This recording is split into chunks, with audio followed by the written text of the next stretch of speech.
Victor Halstead walked into the Black Ridge Land Office on a Tuesday morning with a leather satchel, a clean-shaved smile, and papers he had no right to carry.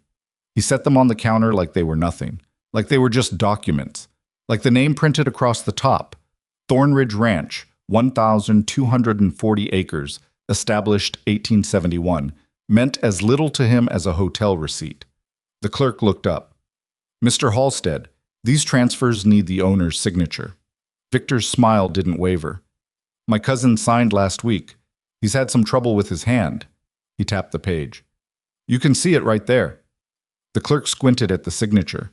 Something about it looked wrong. Too careful, too practiced, like a man copying letters he'd memorized rather than a name he'd written 10,000 times. But Victor was already sliding a folded bill across the counter, and the clerk had 3 children and a leaking roof. And sometimes a man's eyes just don't focus the way they should. The stamp came down. Caleb Thornridge didn't know his ranch had just been stolen. He was sitting in his kitchen 15 miles away, trying to get his boot on over a leg that hadn't worked right in 2 years. Alone in a house that had been quiet so long, he'd stopped expecting anything different. He didn't know a woman was stepping off a train right now who would change every single thing. If you've ever had something taken from you by someone who smiled while they did it, you already understand this story. If you've ever been told you weren't worth saving, this one's for you. Before we go any further, if stories like this one speak to you, please subscribe to this channel and hit that like button. Drop a comment telling me what city or country you're watching from. I want to see how far this story travels. Now let's begin. The train into Black Ridge didn't slow down so much as it gave up. It groaned to a stop the way tired things do, without grace, without ceremony. And Elena Whitmore stood in the aisle with a canvas bag over one shoulder and a wool coat that had been mended so many times along the collar that it looked like a quilt someone had given up on. She was 31 years old. She had $14 and some coins in a handkerchief knotted into her coat pocket. She had the address of a man she had never met written on a piece of paper that had been folded and unfolded so many times the crease had gone soft and the ink had started to blur at the edges. She did not have a plan beyond the next 24 hours. She had learned, in the past 8 months, that planning beyond that was something she could no longer afford. The platform at Black Ridge was a wooden thing that listed slightly to one side, and the town behind it looked like it had been assembled in a hurry and then left to argue with the weather ever since. 2 saloons, a feed store, a sheriff's office with a cracked window, a church with a bell that no longer had a rope. The mountains were visible from the end of the street, blue-gray and enormous, and the sky above them was the particular shade of white that meant snow was thinking about arriving. Elena stepped off the train and stood very still for a moment, the way a person does when they need to remember what their own legs feel like under them. A man on the platform glanced at her bag, then at her face, then looked away. She was used to that, since Robert died.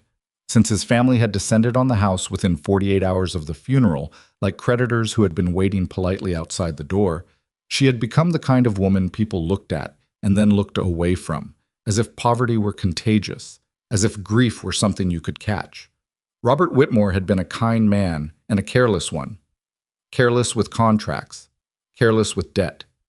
He had never told Elena how much he owed, and she had never pushed, because pushing felt ungrateful, and she had been taught that a wife's role was to trust. She had trusted. And when he died, she discovered the house was mortgaged twice. The business was pledged as collateral on a loan his brother had co-signed, and his family had a lawyer who had clearly been preparing for this moment for longer than Elena had realized. They had been generous in their fashion. They had given her 2 weeks. She had spent those 2 weeks writing letters, job inquiries, letters to women she had known before her marriage, who now had different last names and different lives. One letter, the most desperate, the one she had rewritten 4 times because she couldn't find a way to make it sound like anything other than what it was, to a placement agency in Cheyenne that arranged introductions between frontier settlers seeking domestic arrangements and women in need of relocation. The agency had written back in 10 days. There was a rancher in Black Ridge named Caleb Thornridge. He needed a housekeeper, or a wife, or some version of both. The letter was careful about the distinction. He had a ranch. He had suffered an injury. He was not looking for companionship so much as practical assistance, and he was prepared to offer housing and a fair arrangement in exchange. Elena had read the letter 3 times. She had thought about her options, which were this letter, a boarding house she couldn't afford past the end of the month, and a position as a laundry worker that paid so little it barely covered the cost of eating enough to do the work. She had written back the same day. Now she was standing on a listing platform in a town she'd never seen, looking for a man she'd never met, and the wind off the mountains had teeth in it. She found the livery at the end of the main street, where the agency's letter had said there would be a wagon waiting. There was no wagon. There was a boy, maybe 16, sitting on an upturned crate and whittling something that might eventually become a spoon. "I'm looking for the Thornridge Ranch," Elena said. "I was told there'd be transportation." The boy looked up. His expression went through several things in quick succession: surprise, evaluation, something that might have been pity, before he settled on neutrality. "Mr. Thornridge sent me. Said I was supposed to bring you out." He looked at her bag. "That all you got?" "Yes." He nodded slowly, the way people do when they've confirmed something they already suspected. "Wagons around back." The road to the ranch took 40 minutes and said everything the town hadn't. It started out passable and got worse by degrees, ruts that had frozen and thawed and frozen again until they were like permanent records of every bad decision the road had ever made. The fences on either side were the kind of fences that had stopped being maintained long enough ago that they were now just suggestions. Posts leaning, wire sagging between them. In 2 places, the fence had come down entirely, and nobody had come back to fix it. Elena noticed these things. She had grown up on her uncle's farm before she married, and she knew what a fence that nobody fixed meant. It meant the person responsible for fixing it either couldn't or didn't believe it was worth fixing anymore. Neither option was encouraging. The house, when it came into view, was large enough to confirm that the ranch had once been something. 2 stories. A good porch, though one of the support posts had been replaced with something rougher than the original. A barn that was sound but needed paint so badly the wood had gone gray. 3 horses visible in the near paddock. Good animals. Elena could see that even from a distance. But the paddock gate was tied shut with rope instead of latched properly. She was forming a picture. She was not sure she liked the picture. The boy pulled the wagon up to the front porch and stopped. He didn't offer to help with her bag, but he did wait, which was something. Elena climbed down, picked up her bag, stood at the base of the porch steps, and looked up at the front door, which was closed. She knocked. For a long moment, nothing happened. Then there were footsteps, uneven ones, the particular rhythm of someone who had learned to compensate for something that didn't work the way it used to. The door opened. Caleb Thornridge was not what she had expected, though she couldn't have said exactly what she had expected. He was perhaps 40, with a face that had spent a great deal of time outdoors and not a lot of time being careful about it. Dark eyes that were doing the same rapid assessment hers were doing. A jaw that hadn't been shaved in 3 or 4 days, not as a style choice, but as the result of a man who had more pressing things and fewer reasons than he used to. I was tall, broader in the shoulders than his current posture suggested, leaning on the doorframe in a way that looked casual until you noticed his left hand was on the wood and taking weight. His left leg, Elena noticed without staring, was the one that didn't fully cooperate when he shifted position. "Mrs. Whitmore," he said. Not a question. "Mr. Thornridge." A silence that lasted approximately 4 seconds, which is a long time for a silence between strangers on a porch. "You'd better come in," he said, and stepped back. The inside of the house told the same story the outside had been telling, but in more detail.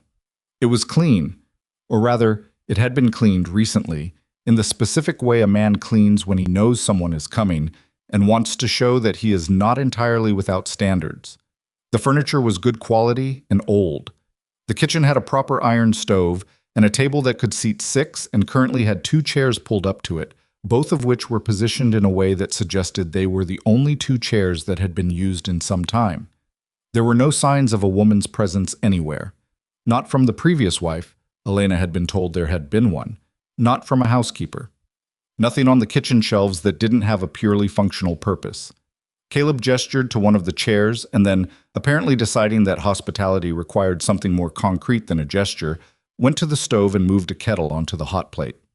"The agency letter said you'd worked accounts," he said, with his back to her. "My husband had a dry goods business. I handled the books for 4 years." And before that, my uncle's farm. I know livestock and land work. Not at range scale, but I'm not ignorant of it. He turned around. I'm not looking for a partner. The flatness of it could have been rude. Elena had decided somewhere on the wagon ride over that she would not flinch at flatness. I'm not offering to be one, she said. The letter was clear about what this arrangement is. I have no illusions about that.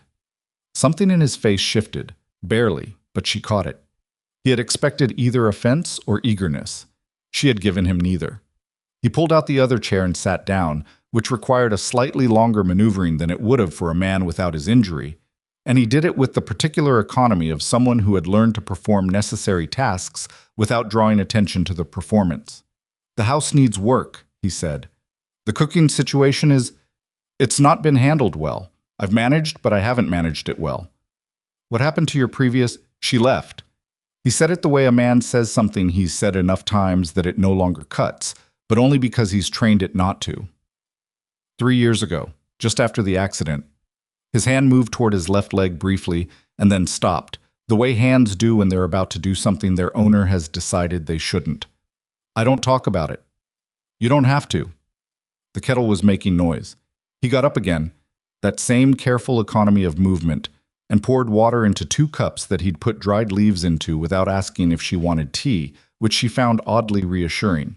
A man who makes the tea without asking is a man who hasn't entirely forgotten what it is to have someone else in the house. He set the cup in front of her. The arrangement, he said, sitting back down. I want to be clear about it.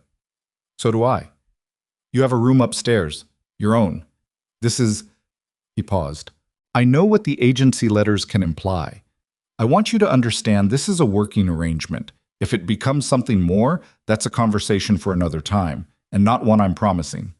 Elena looked at him steadily. Mr. Thornridge, I came here because I had no safe alternatives. I'm not expecting romance. I'm expecting to be treated fairly and to have a roof and to be allowed to work. If you can give me those 3 things, I will give you an honest day's labor every day I'm here. He looked at her for a long moment. His expression was difficult to read, not unfriendly, but careful.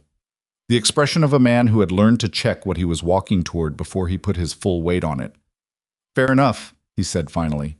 She picked up her tea. It was slightly too hot and slightly too strong, and she drank it anyway, because it was there and it was warm, and warmth was not something she intended to be precious about anymore. She did not know yet about Victor Halstead. She did not know about the papers that had already been stamped at the land office. She did not know about the missing cattle records, the supplier overcharges, the broken equipment that broke in ways equipment didn't usually break. She did not know that the man sitting across from her, who couldn't quite meet her eyes for longer than 3 seconds at a stretch, had already been quietly losing everything for 2 years without knowing why. She didn't know any of it yet, but she noticed before she went upstairs that first evening with her canvas bag and $14 in a handkerchief that the lock on the front door had been installed recently. New hardware on an old door. She noticed it because it was the kind of detail you noticed when you were a woman who had learned to pay attention to what people protect and what they don't. She filed it away and said nothing. The room upstairs was small and had a window that faced north and a bed with a quilt on it that someone had made a long time ago, careful stitching in a pattern that repeated a shape Elena couldn't quite name. She sat on the edge of the bed and put her bag down on the floor beside her, and she did not let herself feel any of the things that were pressing up against the inside of her chest.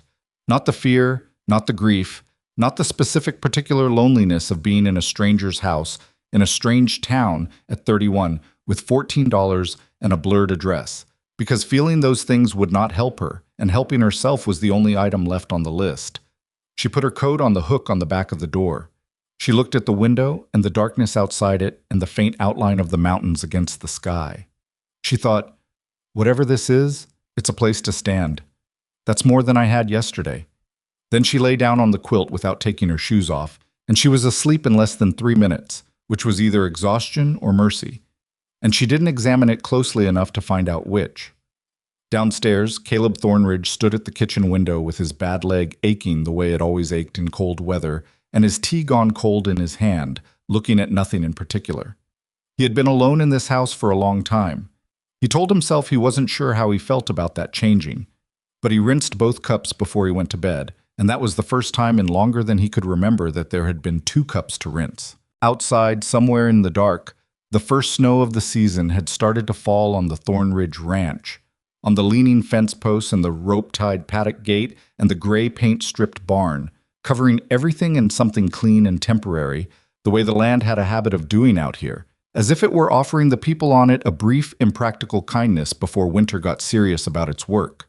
The snow that had fallen the first night melted by morning, the way early-season snow always did out here, arriving with a kind of false authority and retreating before it had to prove anything. Elena was up before dawn. She didn't know if that was expected of her, but she didn't know how to be in a new place without establishing herself quickly. And she had learned over the years that the best way to establish yourself in any household was to already be doing something useful when everyone else arrived at the kitchen. She found coffee beans in a tin on the second shelf, a grinder that needed its handle tightened, and a cast iron pot that was serviceable once she'd burned off whatever had been left in it last. She found half a slab of bacon wrapped in cloth in the cold box, and eggs, and a pan that had been scoured so aggressively at some point that it had developed a slightly woeful look, as if it remembered better days. She had breakfast on the table when she heard the uneven footsteps on the stairs. Caleb appeared in the kitchen doorway, already dressed, which told her he had been awake for a while before he came down.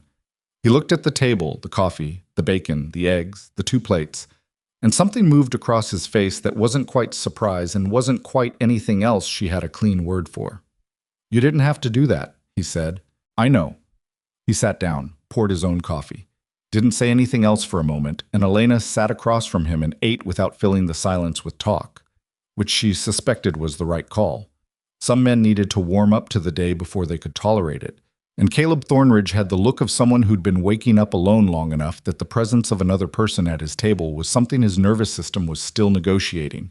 After a few minutes, he said, "I'll show you the ranch today, what there is to see." "I'd like that." "It's not—" He stopped, turned his coffee cup slightly on the table. "It's not what it was. I want you to know that before you see it, so you're not surprised." "I don't surprise easily." He looked at her over the rim of his cup. "No," he said, after a beat. "I don't think you do." The tour of the ranch took most of the morning, and it was an education in the specific kind of damage that accumulates when a capable person can no longer do all the things they used to do and doesn't have enough help to cover the gap.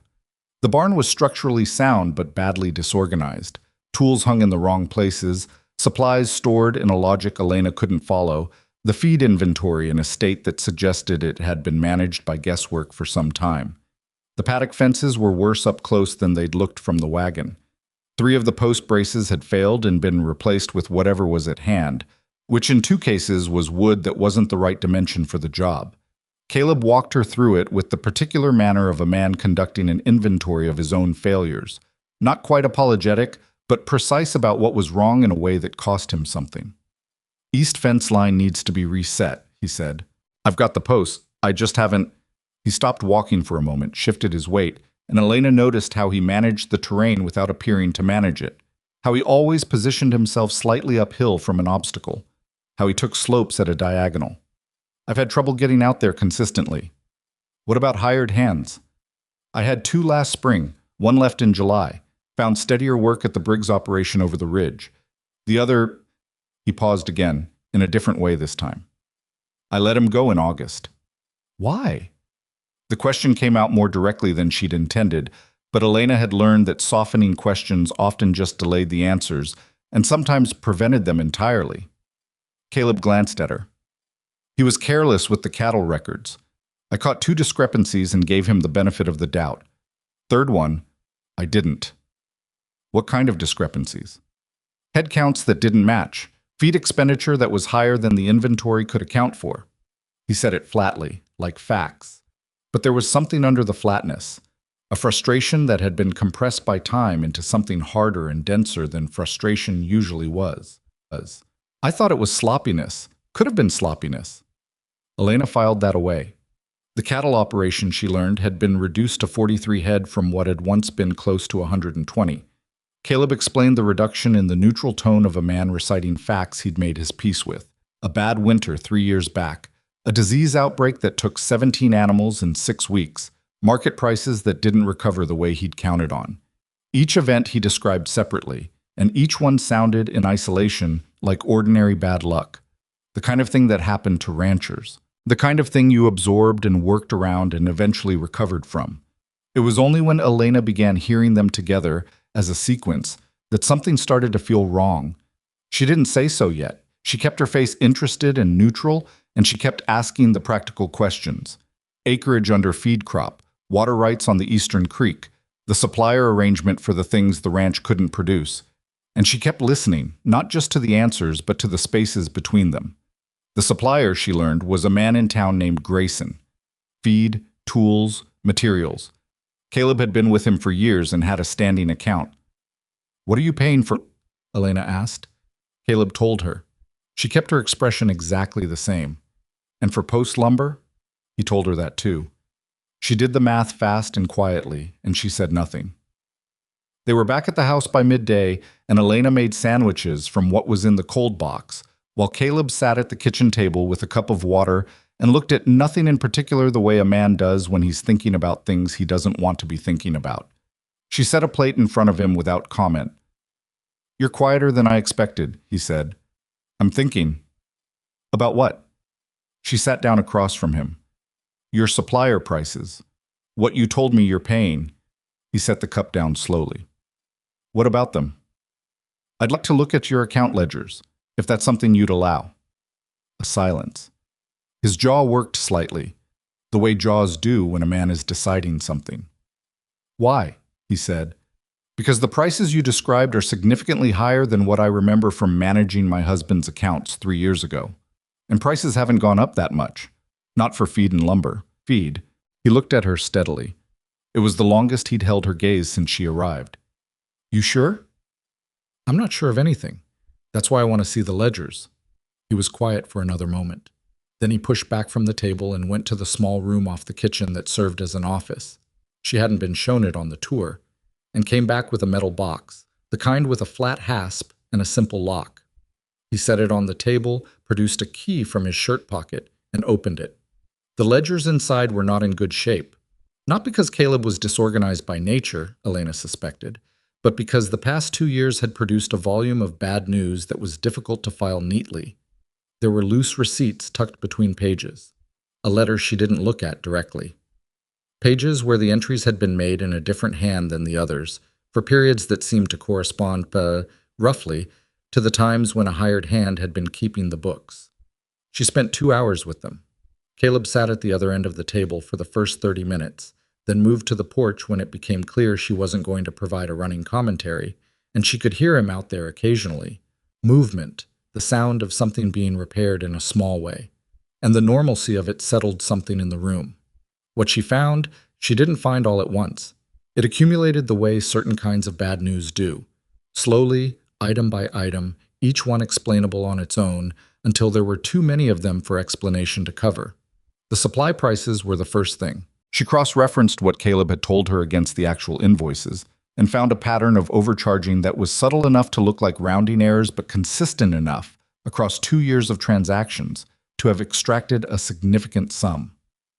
Not dramatic overcharging, the kind that happened incrementally. 7 cents on a dollar here, 12 cents there. A lumber price that had been revised upward between the quote and the invoice in a way that Caleb, managing alone and in pain, and with other things to worry about, had apparently not caught. The second thing was the cattle sale records, or rather the absence of them. There were records of cattle being sold, but the prices recorded didn't match what Elena knew the market had been doing. She would need more information to be certain, but the shortfall, the gap between what the record said the cattle had sold for and what they should have reasonably commanded, was significant. The third thing was a series of repair invoices for equipment. A fence post driver, a well pump, the barn roof 2 winters ago. Each invoice was for work done by a contractor she didn't recognize, charging rates that were, to put it charitably, ambitious. She sat back from the ledgers and looked at the wall for a moment. Then she got up and went to the porch door.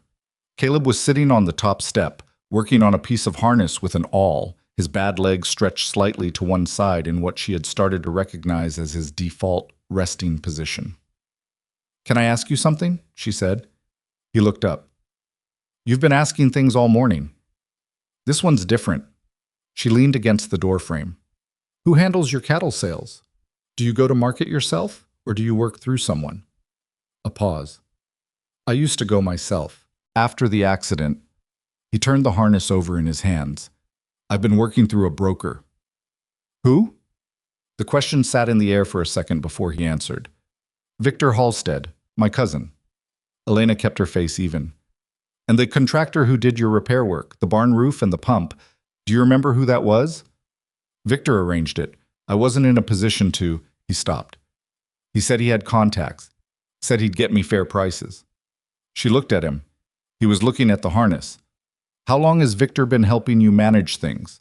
Caleb set the harness down on the step beside him. He turned and looked at her with the expression of a man who has just heard a door close somewhere in his house that he didn't hear open.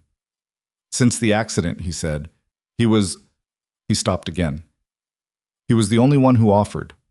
Elena nodded once, slowly. I'd like to keep looking through the ledgers, she said. Elena.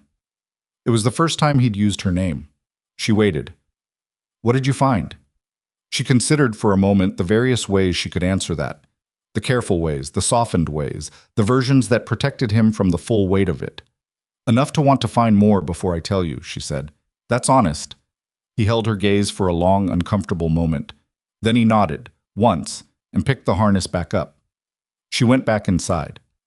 Victor Halstead appeared the following afternoon, which Elena had not expected, but which, in retrospect, she probably should have. He arrived in a good buggy with a well-maintained horse and a coat that cost more than anything else she'd seen in Black Ridge. He was perhaps 45, lean, with a quick smile and the kind of easy manner that worked well on people who mistook ease for honesty. He came through the front without knocking, not rudely, just with the familiarity of someone who had been doing it long enough that knocking had stopped seeming necessary. Elena was in the kitchen when she heard him come in, and she heard his voice before she saw him, warm, slightly loud, the voice of a man who had learned that speaking with confidence often meant you didn't have to speak with precision. Caleb, I heard you had company. She came to the kitchen doorway and saw Victor standing in the front room, one hand on Caleb's shoulder, in the particular way men grip each other when they want to project affection and control simultaneously. He saw her and his expression adjusted, charming, welcoming, the smile turned up a precise degree. You must be Mrs. Whitmore, he said. Caleb mentioned he was expecting you. I'm Victor Halstead, his cousin. He extended his hand. It's good that he's got some help around here. I've been worried about him. Elena shook his hand. Mr. Halstead.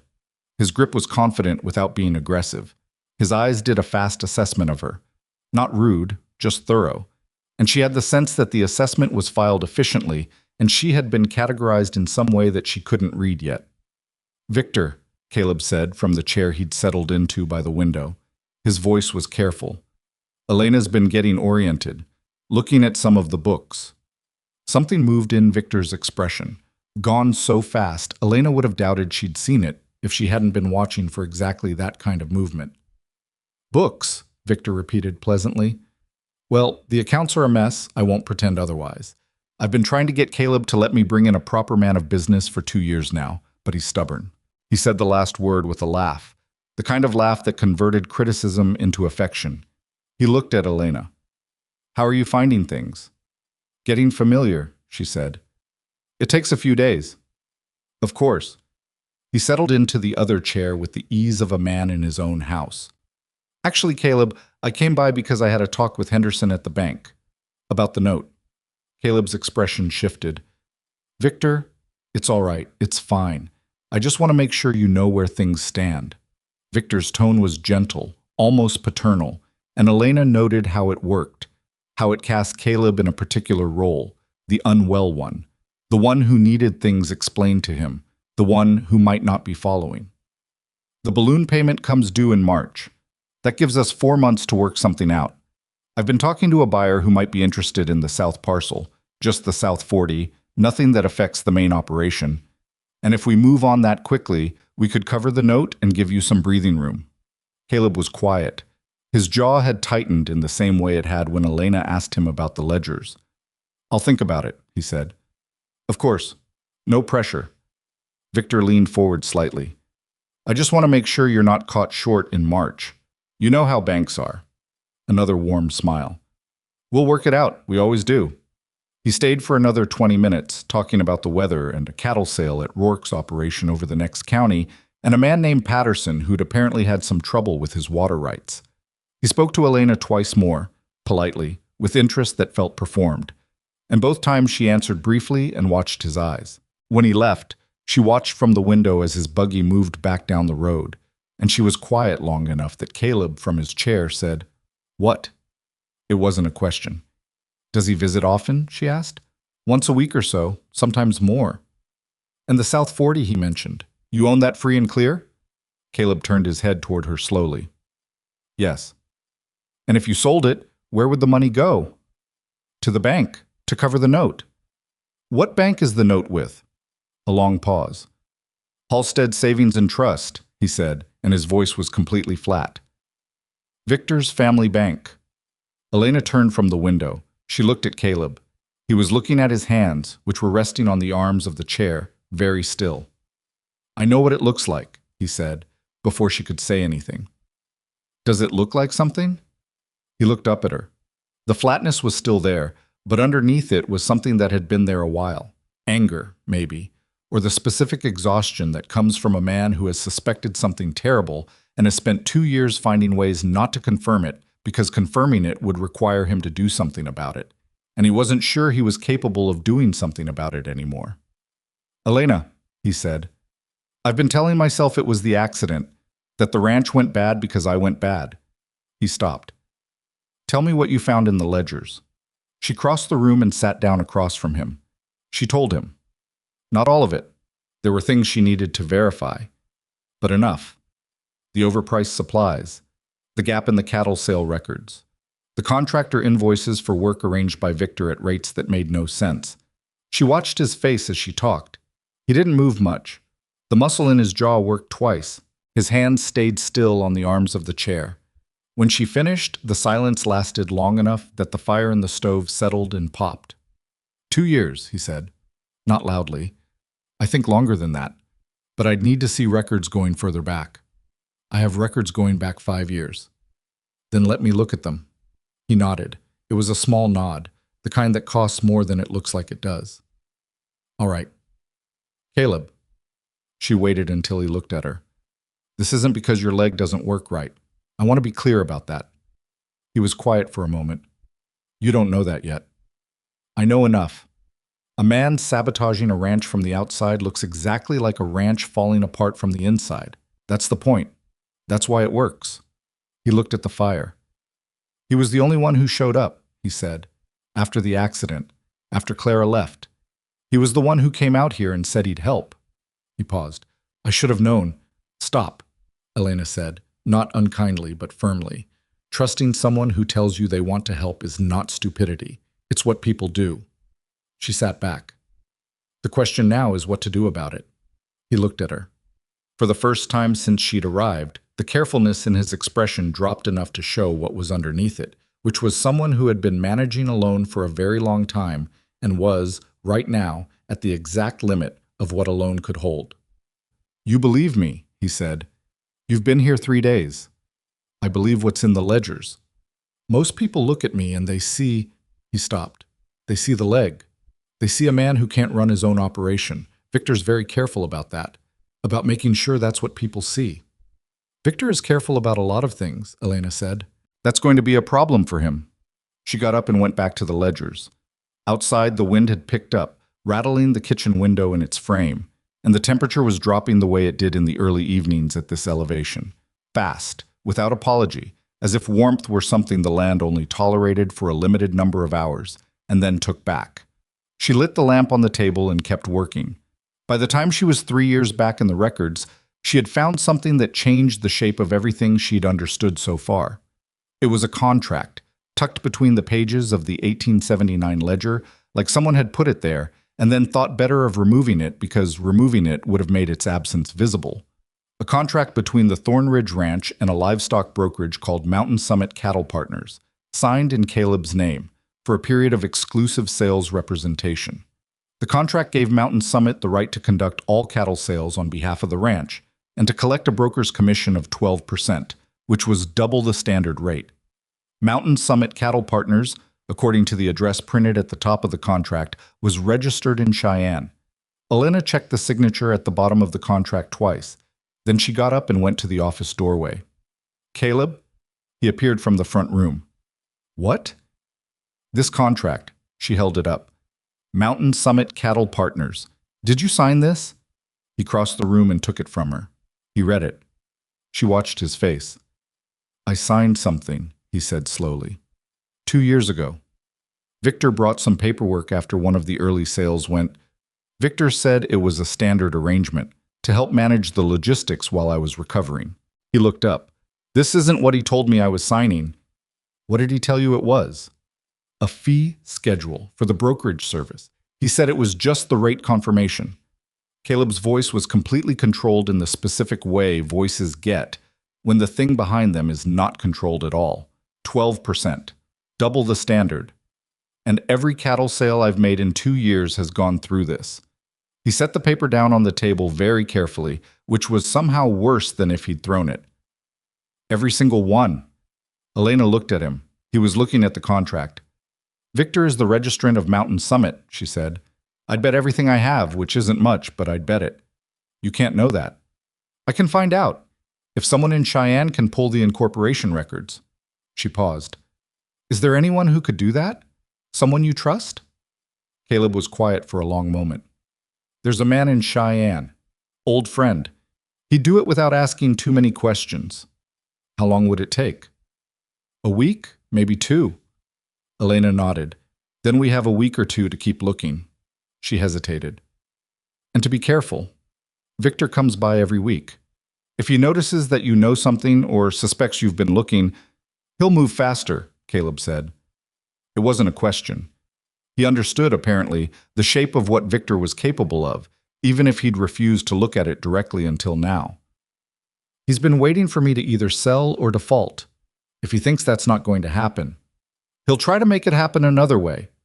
Caleb picked up the contract and looked at it one more time, and Elena saw something she hadn't expected to see on his face.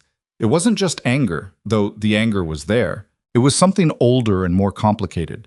The specific grief of a man who has been betrayed by someone he loved, who has spent 2 years blaming himself for the results of someone else's actions, who is standing in his own kitchen holding the piece of paper that proves the past 2 years weren't his fault, and finding that the proof doesn't feel like relief. It feels like the floor coming up to meet you. Hey, Elena said quietly. He looked at her. We don't move yet. We look. We gather everything we can find. We don't give him anything to react to. And then? And then we figure out how to end this in a way that doesn't leave any room for him to wriggle out of.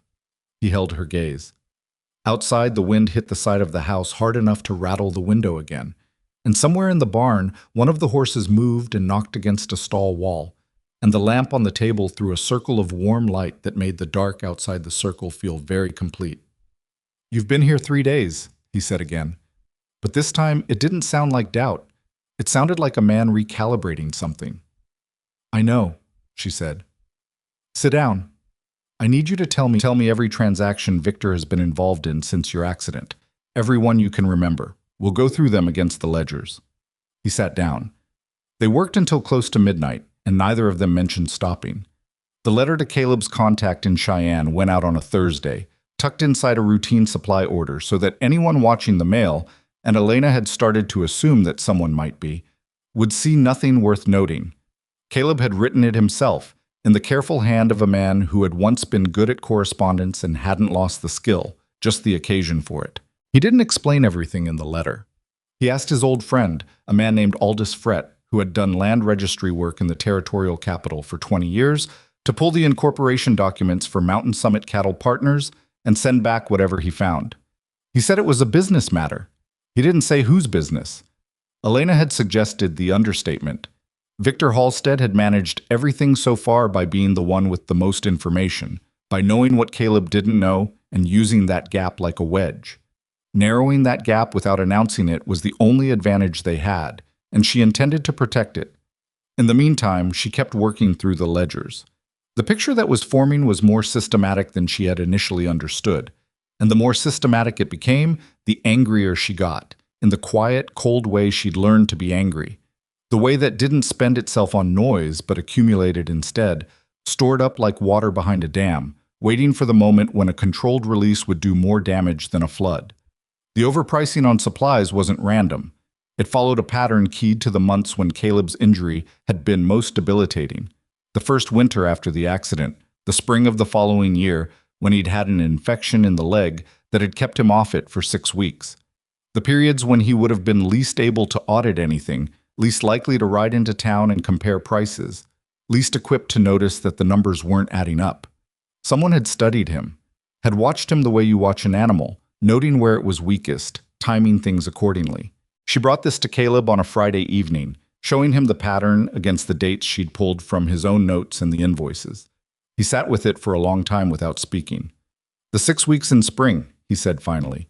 "Victor came out here almost every day during that time." "Did anyone else?" He thought about it. "Doc Reeves. A couple of times. Tom Briggs brought out some hay when I couldn't get to the feed store."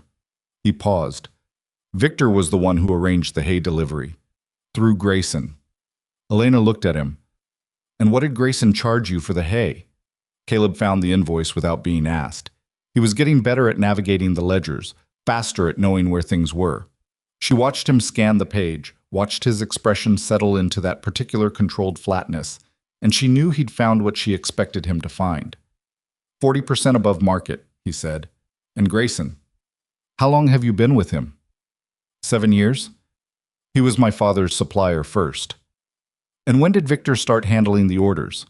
The logistics, the delivery arrangements?" Caleb set the invoice down.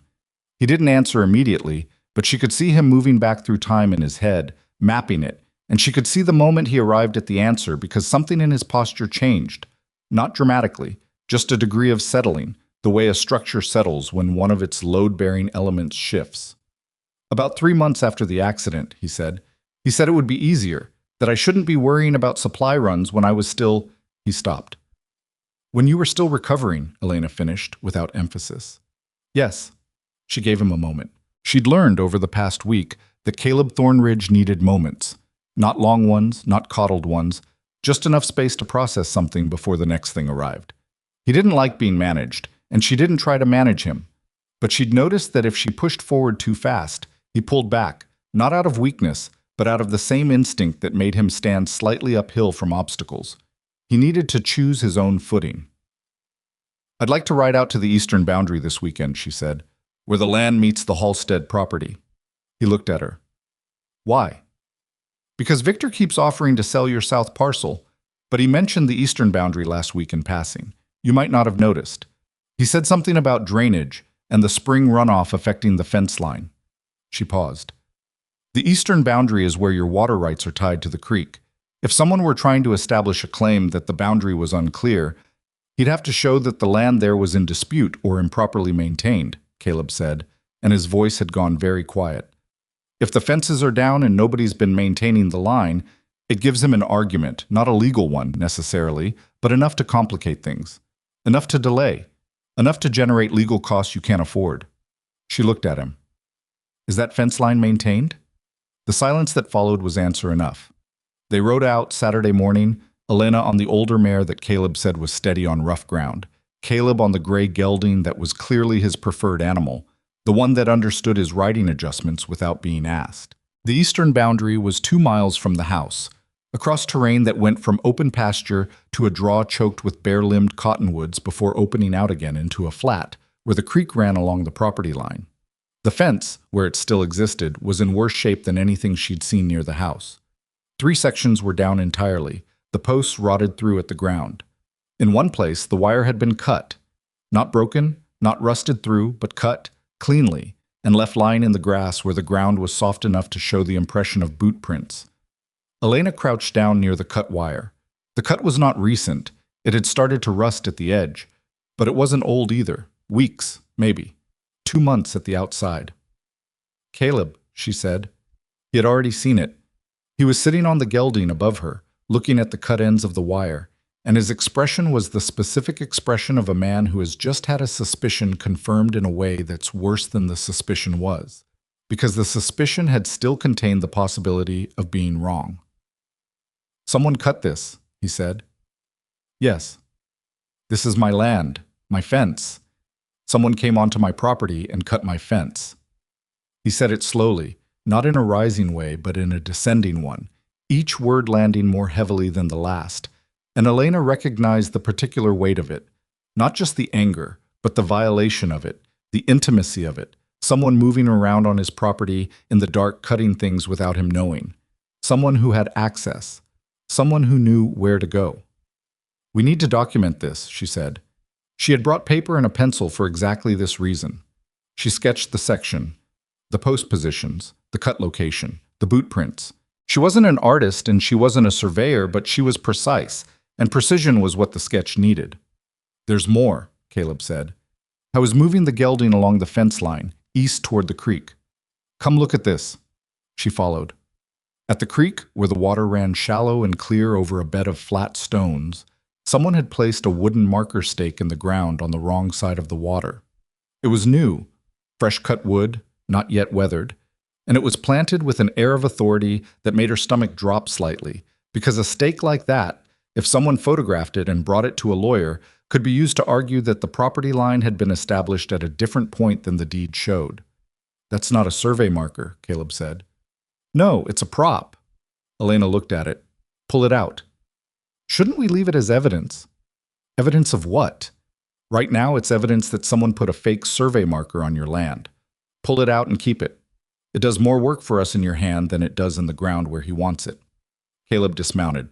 The process of getting off the gelding involved a specific sequence that he'd refined to require the minimum of difficulty, and she didn't watch it in a way that would make him self-conscious, and pulled the stake out of the ground. It came up without much resistance. Fresh set. Couldn't have been there more than a few weeks. He turned it in his hands. There was no marking on it, no surveyor's tag, nothing official, just a squared post with a sharpened end. Victor, he said. It wasn't a question anymore. Most likely. Elena looked up and down the creek line. Or someone working for him. The boot prints at the fence cut. You should look at them.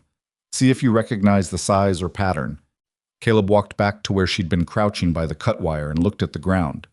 He stood there for a moment. Could be anyone, he said. Could be the hired hand I let go. He paused. What was I paying him? Victor arranged that too. She looked at him across the space between them. The one you let go for the discrepancies in the cattle records. Yes. Caleb's jaw tightened. What if those discrepancies weren't his idea? It wasn't quite a question, and she didn't quite answer it. She didn't need to. They both understood the shape of it. A hired hand fed information about the ranch, used to introduce confusion into the records, then allowed to be discovered and dismissed, taking the blame with him, and leaving Victor's involvement invisible. They rode back to the house with the fake stake wrapped in canvas in Caleb's saddlebag, and Elena's sketch in her coat pocket, and a new kind of quiet between them. Not an uncomfortable quiet. The silences between them had been shifting since the first night, had been becoming something more workable, less wary, but a focused quiet. The quiet of two people who have looked at the same thing and arrived at the same conclusions and are now thinking separately about what comes next. Victor came on Tuesday, as he usually did, and this time Elena made a point of being visible. She was in the kitchen when he arrived, working on the household accounts, the legitimate ones, the grocery and domestic expenditures, with the ledger open in front of her and the look of a woman doing routine work. Nothing to notice, nothing to react to. Victor noticed her immediately. Mrs. Whitmore. Settling in well, it looks like. He glanced at the ledger, then at her face. His smile stayed in place. Keeping Caleb's books in order? Domestic accounts, she said. Just making sure we're not overspending on household supplies. Good, good. Efficiency is important. He set his hat on the table, a small claiming gesture, setting something of his own in her space, and turned toward the front room. Caleb around? On the porch. She listened while they talked. She couldn't make out all of it, but she caught enough. Victor's voice doing its usual work, warm and concerned, and Caleb's voice giving back less than usual. She had coached him on this, carefully, the night before. Not to be cold. Cold would alarm Victor faster than anything. Just to be tired. To perform the exhaustion of a man who was not sleeping well and was preoccupied with the note coming due and didn't have a lot of energy for conversation. It was not a difficult performance. Most of it was simply Caleb being exactly what he was, minus the anger. When Victor came back through the kitchen on his way out, he paused. "He doesn't look well," he said to Elena, not unkindly, with what appeared to be genuine concern, which was the most unsettling thing about Victor. The concern always appeared genuine. "He's under a lot of strain." "He's managing," Elena said. "Of course." Victor picked up his hat. "You know, Mrs. Whitmore, I think it's good that he has someone here. He can be—" Caleb's very proud. "He doesn't always ask for help when he should. I've been trying to help him for years, but he makes it difficult." A small, rueful smile. "I'm sure you've noticed." Elena looked at him. "He seems straightforward to me." Something shifted in Victor's expression.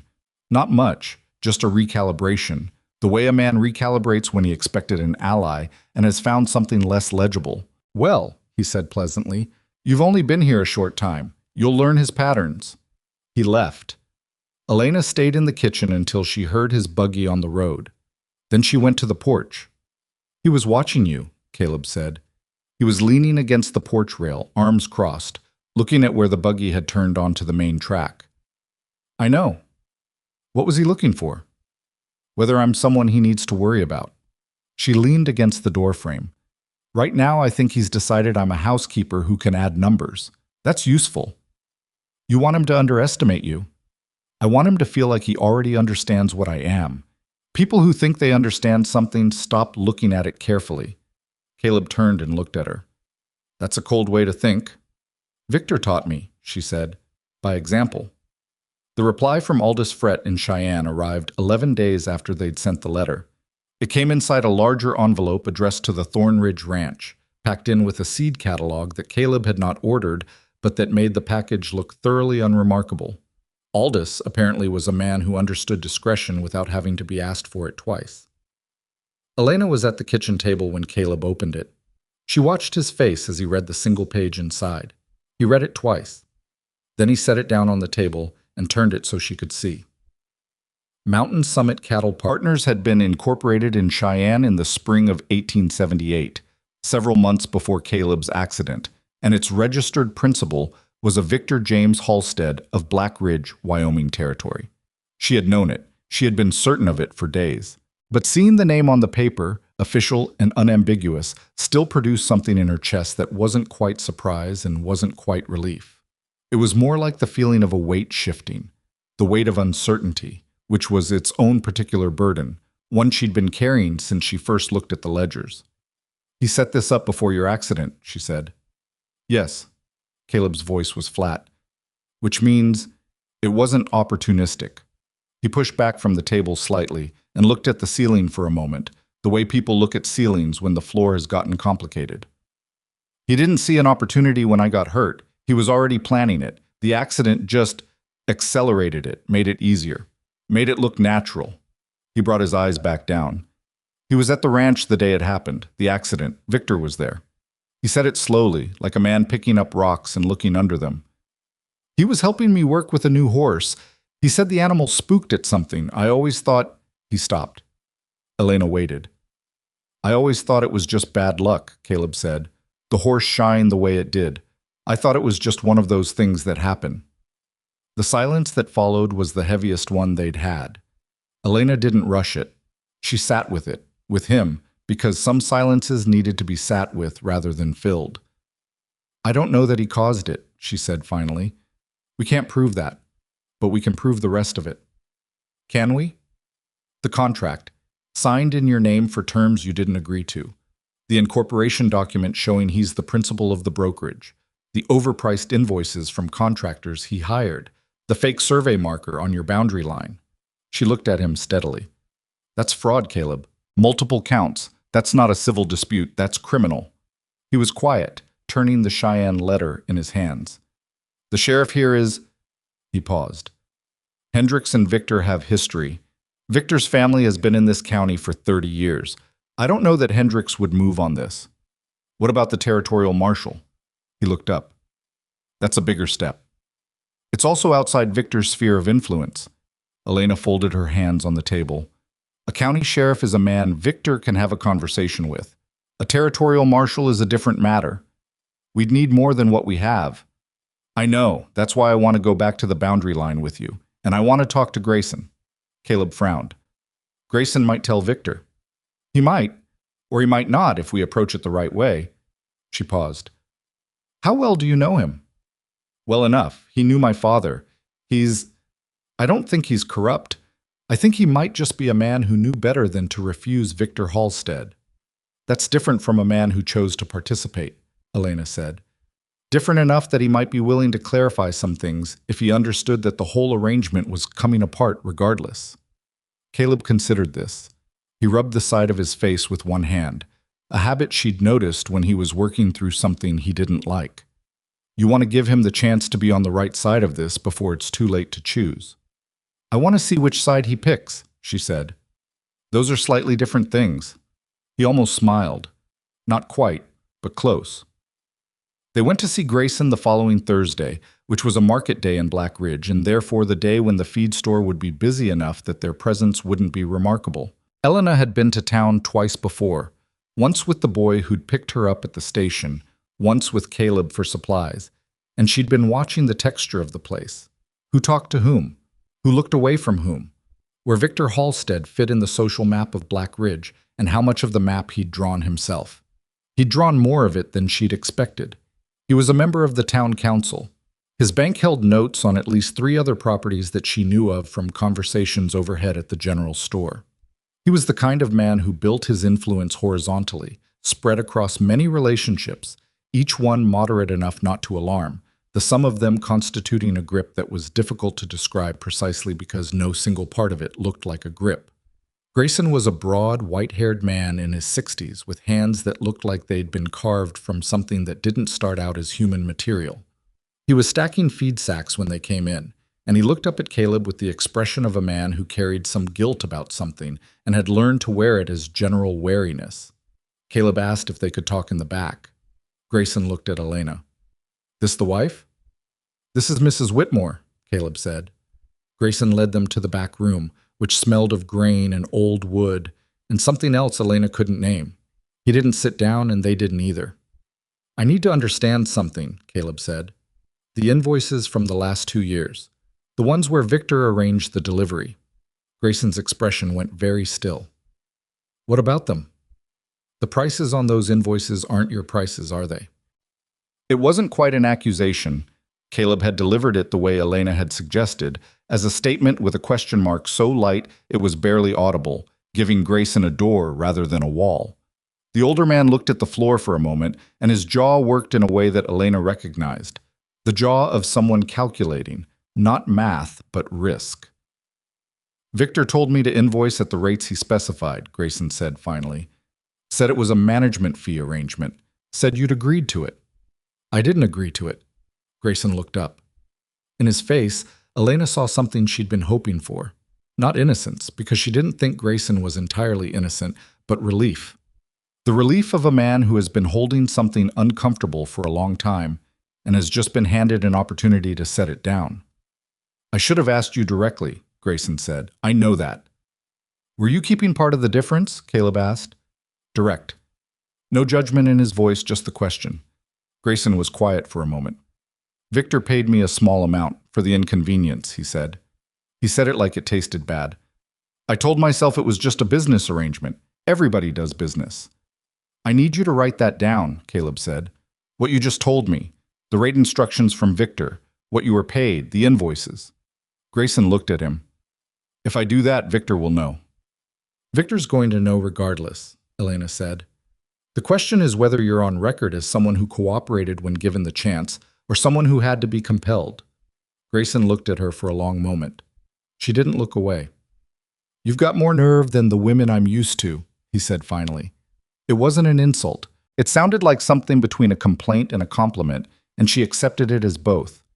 Write it down, she said. Date it. Sign it. We'll come back for it Friday morning before the store opens. Grayson wrote it down. It took him 20 minutes, and it was not elegantly written, but it was specific, and it was signed, and it was exactly what they needed. They were back at the ranch by mid-afternoon, and Elena spread everything out on the kitchen table. The Cheyenne Incorporation document, Grayson's written statement, The fake survey stake, her sketches of the boundary line, the ledger analysis she'd compiled across 2 weeks of late nights, the contract signed in Caleb's name for terms he hadn't agreed to. She laid it out in order, the way she'd been arranging it in her head for days, the shape of the case becoming visible like a landscape coming clear after fog. Caleb stood across the table looking at it. "Is it enough?" he said. "It should be." For a marshal, with Grayson's statement confirming the overpricing scheme was directed by Victor, she paused. "There's one more thing I want to find. The cattle. The ones that should have appeared in your sale records but didn't." He looked up. "What do you mean?" "The Mountain Summit records show 40 cattle sold on your behalf in the fall of 1880, but your herd count going into that fall was 63, and your count coming out was 41. She pointed to the figures in the ledger. "That's 22 head unaccounted for. They weren't sold through Mountain Summit. There's no death record for them, no record of them being moved." Caleb was very still. 22 cattle that disappeared off my land. With no paperwork. That's outright theft." His voice had gone quiet again in that descending way. "Not just skimming, not just overcharging. He took cattle off my land. And they have to be somewhere. Cattle don't disappear." Elena looked at him. "Victor has property east of the ridge, doesn't he?" Caleb stared at her. "He runs about 40 head of his own, Longhorns." "What breed are yours?" "Herefords. White face." He stopped. "Victor runs Longhorns. But if he had Herefords mixed into..." He stopped again. "He'd have to register them. Any cattle sold at market have to be registered with the brand." "What's your brand?" "Double T." He touched his own collarbone, indicating where the mark would be. "It's registered in the county." "And can cattle be rebranded?" The look on his face answered the question before he did. "It's not easy, and it takes time. But if he'd had them for a year..." He was moving toward the door. "I need to ride out toward the ridge." "Caleb." She stopped him with his name. "Not today. Not alone." He turned. "We're not ready to act yet. If you ride out there and he sees you, or if someone tells him, 'He's had my cattle for a year, Elena.'" The control in his voice was stretched thin. "A year." "I know." She kept her voice level because his was uneven and one of them needed to be. "And he's had them this long. A few more days doesn't change what he took. But if we move before we're ready, if he has any warning, he runs a bank, he has a lawyer, he has the sheriff's ear." Caleb's hand was on the doorframe, his weight forward, and Elena could see the effort it took him to hold still. Not the physical effort, but the other kind, the kind that costs more. "If he gets ahead of this, if he can make me look like a desperate man making accusations, which is exactly what he'll do if you ride out there today." She walked to the table and picked up the stack of documents. "This is what defeats him. Not a confrontation in a field. This." He looked at the documents in her hands. He looked at her face. The muscle in his jaw worked twice. 3 more days, he said, the end of the week. 3 more days. He let go of the door frame. He didn't say anything else, but he came back to the table and sat down, and she set the documents back on it, and they went back to work. What neither of them knew was that Victor Halstead had not driven directly back to town the previous Tuesday when he'd left the ranch.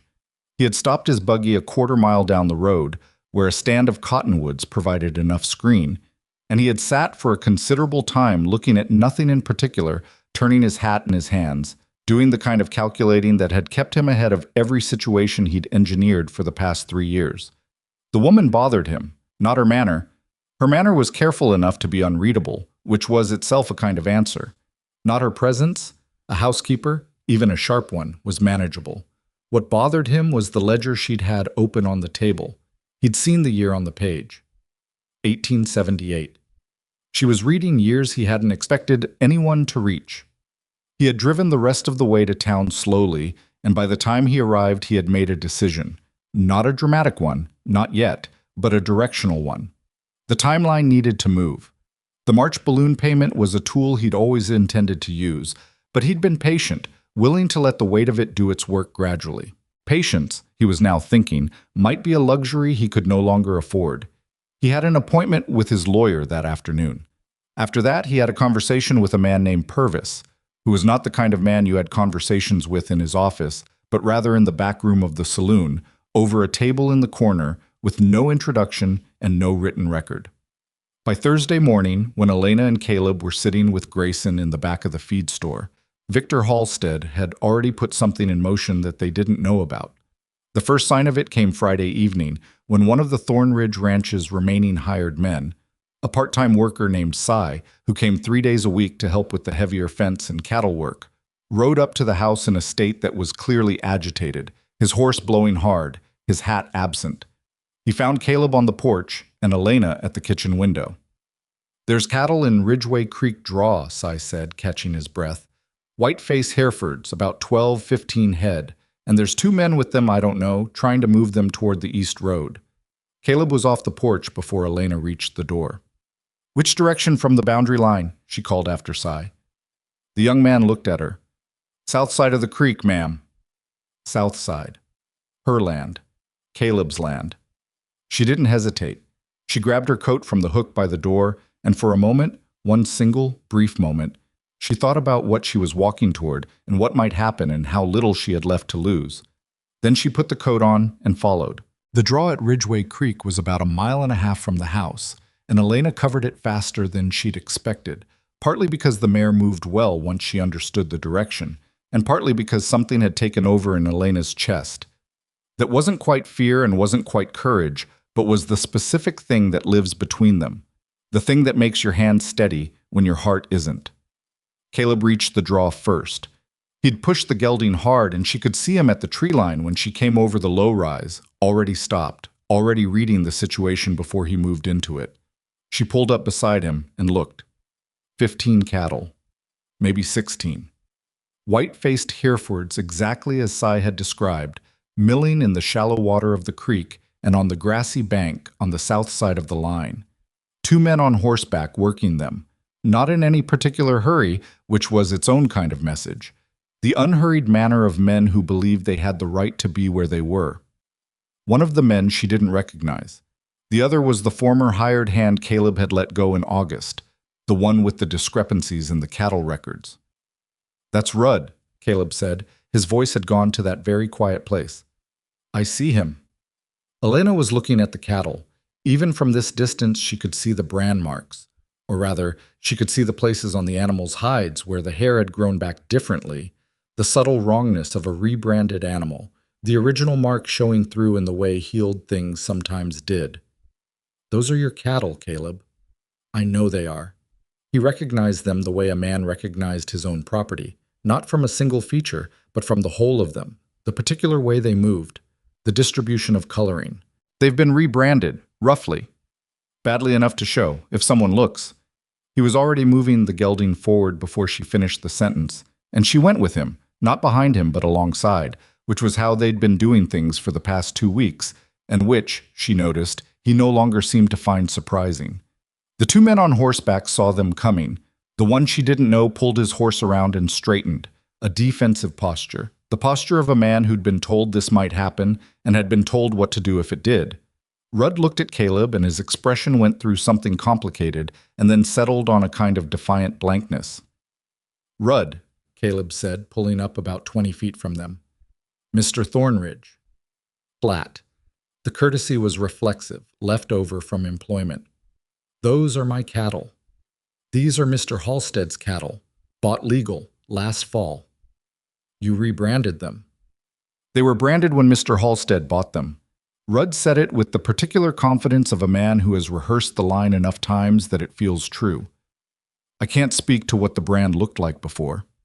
Caleb looked at the other man. "Who are you?" The man didn't answer. He was watching Elena with more attention than he was giving Caleb, which she took as information. "I'm asking you to move these cattle off my land," Caleb said. "South side of this creek is mine. You're on my property." "Creek's the boundary," Rudd said. "We're on the creek. The creek runs along the south edge of my property. The south bank is my land. You know that. Mr. Halstead's surveyor marks the boundary at the center of the creek." Elena thought of the fake stake she'd pulled from the ground 2 weeks ago, currently sitting in canvas in the barn. She thought of the boot prints in the soft ground by the cut fence wire. She looked at Rudd, and she understood with a cold clarity that this was not an improvised situation. This had been arranged. The cattle had been brought here deliberately, today, to be found here, on land that Victor intended to claim was disputed, with a man who would testify to a survey that didn't exist. It was a frame, not for cattle theft, for Caleb. If Caleb reacted the way Victor expected him to react, if he drove the cattle off or confronted these men physically, Victor would have witnesses to an aggressive act on disputed land. And then the cattle would disappear again, and there would be no evidence of where they'd been. Only two men who would testify that Caleb Thornridge had come at them on land that wasn't clearly his. "Caleb," she said, quietly enough that it didn't carry to the other men. "Don't touch the cattle." He looked at her. "Don't move them. Don't touch them. Don't make any physical contact with anything." She held his gaze. "This is a setup. They want you to react." She watched him understand it, watched the anger in his face meet the understanding, and the two of them fight briefly, and the understanding win, barely, in the specific way it wins when a person is holding on to their own better judgment with both hands. "We're not moving the cattle," she said loudly enough for both men to hear. She reached into her coat pocket and produced the paper and pencils she'd taken to carrying after the boundary inspection. "We're documenting position of the cattle, position of the men, time of day, condition of the animals." She began writing. "We'll be back tomorrow morning with the territorial marshal." The unnamed man's expression shifted. Not much, but something behind his eyes recalculated. Rudd looked less certain than he had 30 seconds ago. "You can't just—" "We're not doing anything," Elena said. "We're standing on our own land and writing down what we see. You're welcome to stay. We'll note that in the record as well." She wrote. She wrote the date and the time as best she could estimate it, and the position of the sun, and the number of cattle, and the condition of their brands, and the names of the men she knew, and a description of the man she didn't. She wrote it in the calm, methodical manner of someone who had spent years keeping books, for whom the written record was not a dramatic gesture, but simply the tool you reached for when you needed to establish what was true.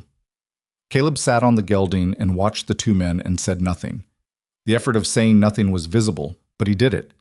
After several minutes, Rudd said something quiet to the other man. The other man shook his head slightly. Then Rudd looked back at Caleb. "We'll move the cattle," he said. "No need for marshals." "Leave them," Elena said. Rudd blinked. "What?" "Leave the cattle where they are. Don't move them." She looked up from her paper. "If they're Mr. Halstead's cattle, as you claim, then they'll still be his tomorrow morning when we come back with the marshal and a proper surveyor. If they're not here tomorrow, that tells its own story." Another silence.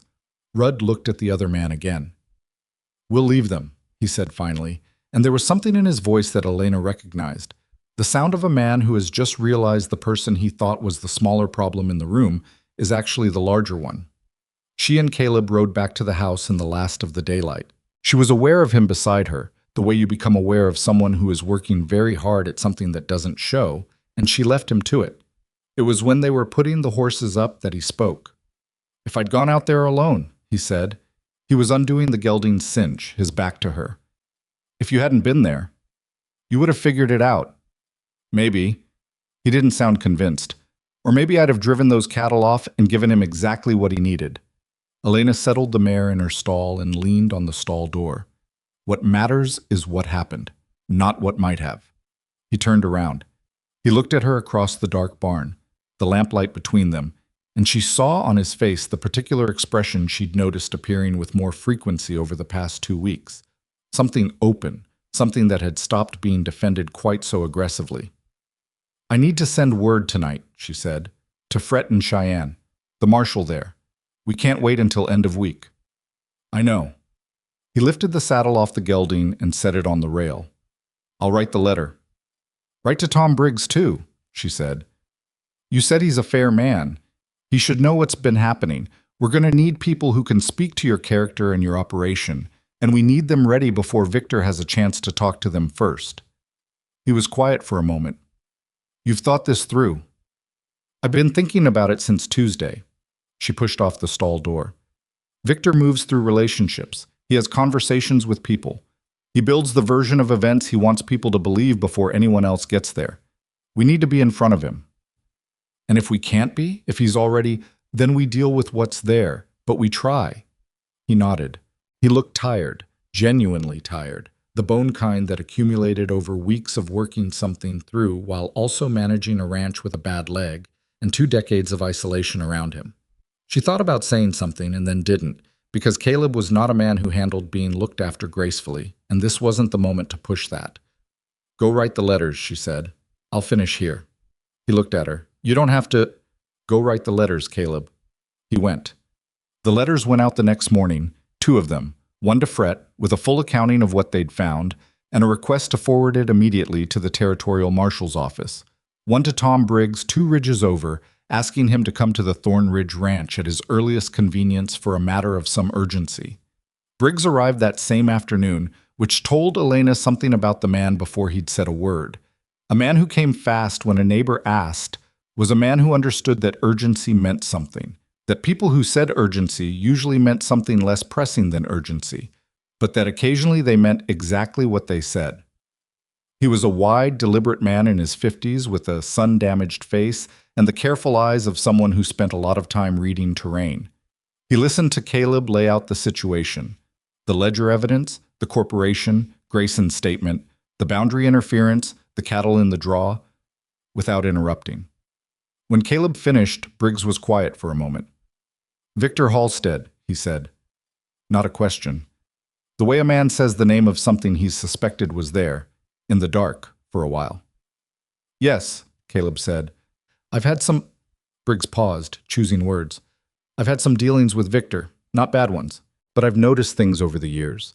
The way his hand tends to appear in situations. I told myself it was just a man who liked to be involved."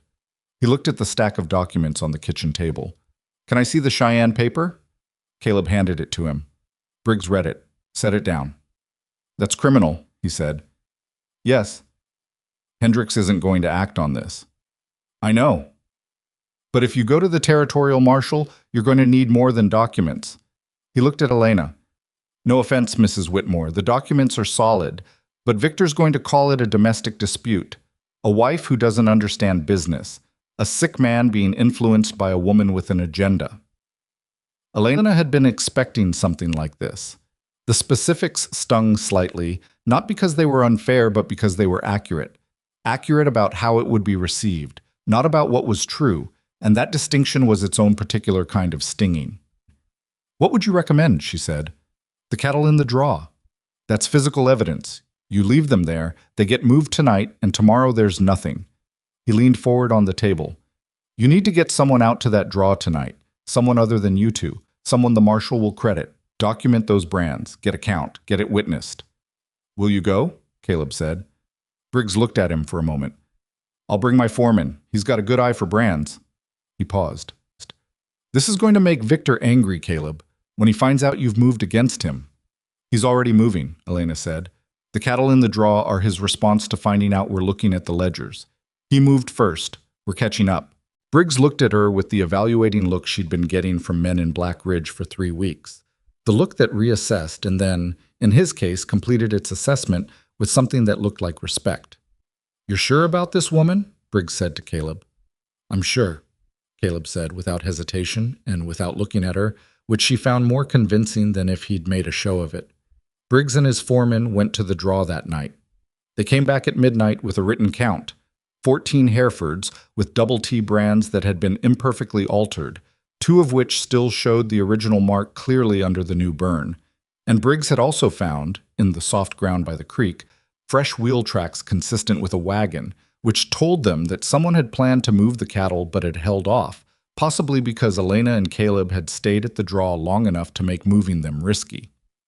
Briggs's foreman, a laconic man named Dell, who communicated primarily through the angle of his eyebrows, had also photographed the brands using a camera that Briggs apparently carried for livestock documentation purposes. The photographs were imperfect, small, the light had been inadequate, but they were something. Elena spread the new documentation alongside everything else. The table was running out of room. "When does the marshal typically come through?" she asked Briggs. "He has a circuit. Black Ridge is usually the 3rd week of the month. That's 10 days. Or we can send someone to fetch him," Briggs said. "I can have a man ride to Casper tomorrow morning." "Send him," Caleb said. The next 3 days were the most difficult ones. Not because anything dramatic happened. Nothing did. But because the waiting was its own kind of pressure. And because Victor came by on Monday with his usual warmth and his usual questions, and they had to perform ordinary life at him for an hour. He was different this time. Not obviously, but Elena had been watching him long enough that the difference was legible to her even when it was invisible to everyone else. He was more interested in the kitchen table than usual. It was cleared, nothing left out. He was more interested in Caleb's face. He asked, with apparent casualness, whether Elena had been helping with the accounts much. And Caleb said she mostly handled the household supplies, and Victor nodded with an expression that was almost satisfied but not quite. He knew something had changed. He didn't know what. "I talked to the bank," Victor said toward the end of the visit. He was standing at the door, hat in hand, that familiar paternal weight in his voice. "About the March note. I've been trying to work something out for you, Caleb, but they're being difficult. If the South parcel sale doesn't go through—" He paused. "I want you to know I'm going to keep trying, but you should be thinking about contingencies." "I appreciate that, Victor," Caleb said. "The cattle in the draw," Victor said, almost casually. "Cy mentioned to someone in town that he'd seen some of your animals near the creek. I wanted to check. Everything all right on the boundary line?" The question was a probe, a precisely designed one, delivered in the tone of concerned inquiry. He was checking whether they'd reacted, whether they'd moved the cattle, whether they'd done anything he could use. "Boundary line's fine," Caleb said. "I wrote it last week." "Good, good." Victor put on his hat, just making sure. He smiled at Elena. "Mrs. Whitmore, always a pleasure." She smiled back. "Mr. Halstead." He left. After the buggy was gone, Caleb leaned against the door he'd closed and let out a breath that was slow and controlled in the manner of a man who had been keeping something under wraps for an hour. "He knows we found the cattle," he said. "He suspects. He doesn't know what we did about it." Elena was already at the window, watching the road. "He'll find out tonight that the cattle are still in the draw. He'll assume we didn't document it, or he'd have heard something by now." "Will he move them?" "He'll have to. He can't leave branded evidence on your land indefinitely." She turned from the window. "Which means tonight or tomorrow. And when he does, Briggs's foreman is going back to document that they were moved." Caleb looked at her. "Dell?" "Briggs arranged it. Dell's been watching the draw since last night." She paused. "He's a patient man." "How did you—" He stopped. "When did you arrange that?" "Yesterday morning, when you were in the barn." She looked at him evenly. "I should have told you. I didn't want to add to what you were already carrying." He was quiet for a moment, then, "Don't do that." "Do what?" "Manage what I know. I'm not—" He stopped, tried again. "I know you think you're protecting me, but I'd rather know what's happening on my own land than be protected from it." She held his gaze. He was right. She'd done it without thinking, slipped into the habit of minimizing what she shared with him in the same way she'd once done with Robert. Not out of manipulation, but out of a kind of preemptive self-sufficiency, the habit of a woman who'd learned that needing people was expensive and that doing things herself was more reliable. She'd applied it to Caleb, and it wasn't fair to him. "You're right," she said. "I'm sorry." He looked slightly surprised, as if he'd expected an argument. "Dell's been watching the draw," she said. "If they move the cattle tonight, he'll document it. We'll have the removal on record along with the initial placement. That establishes the pattern.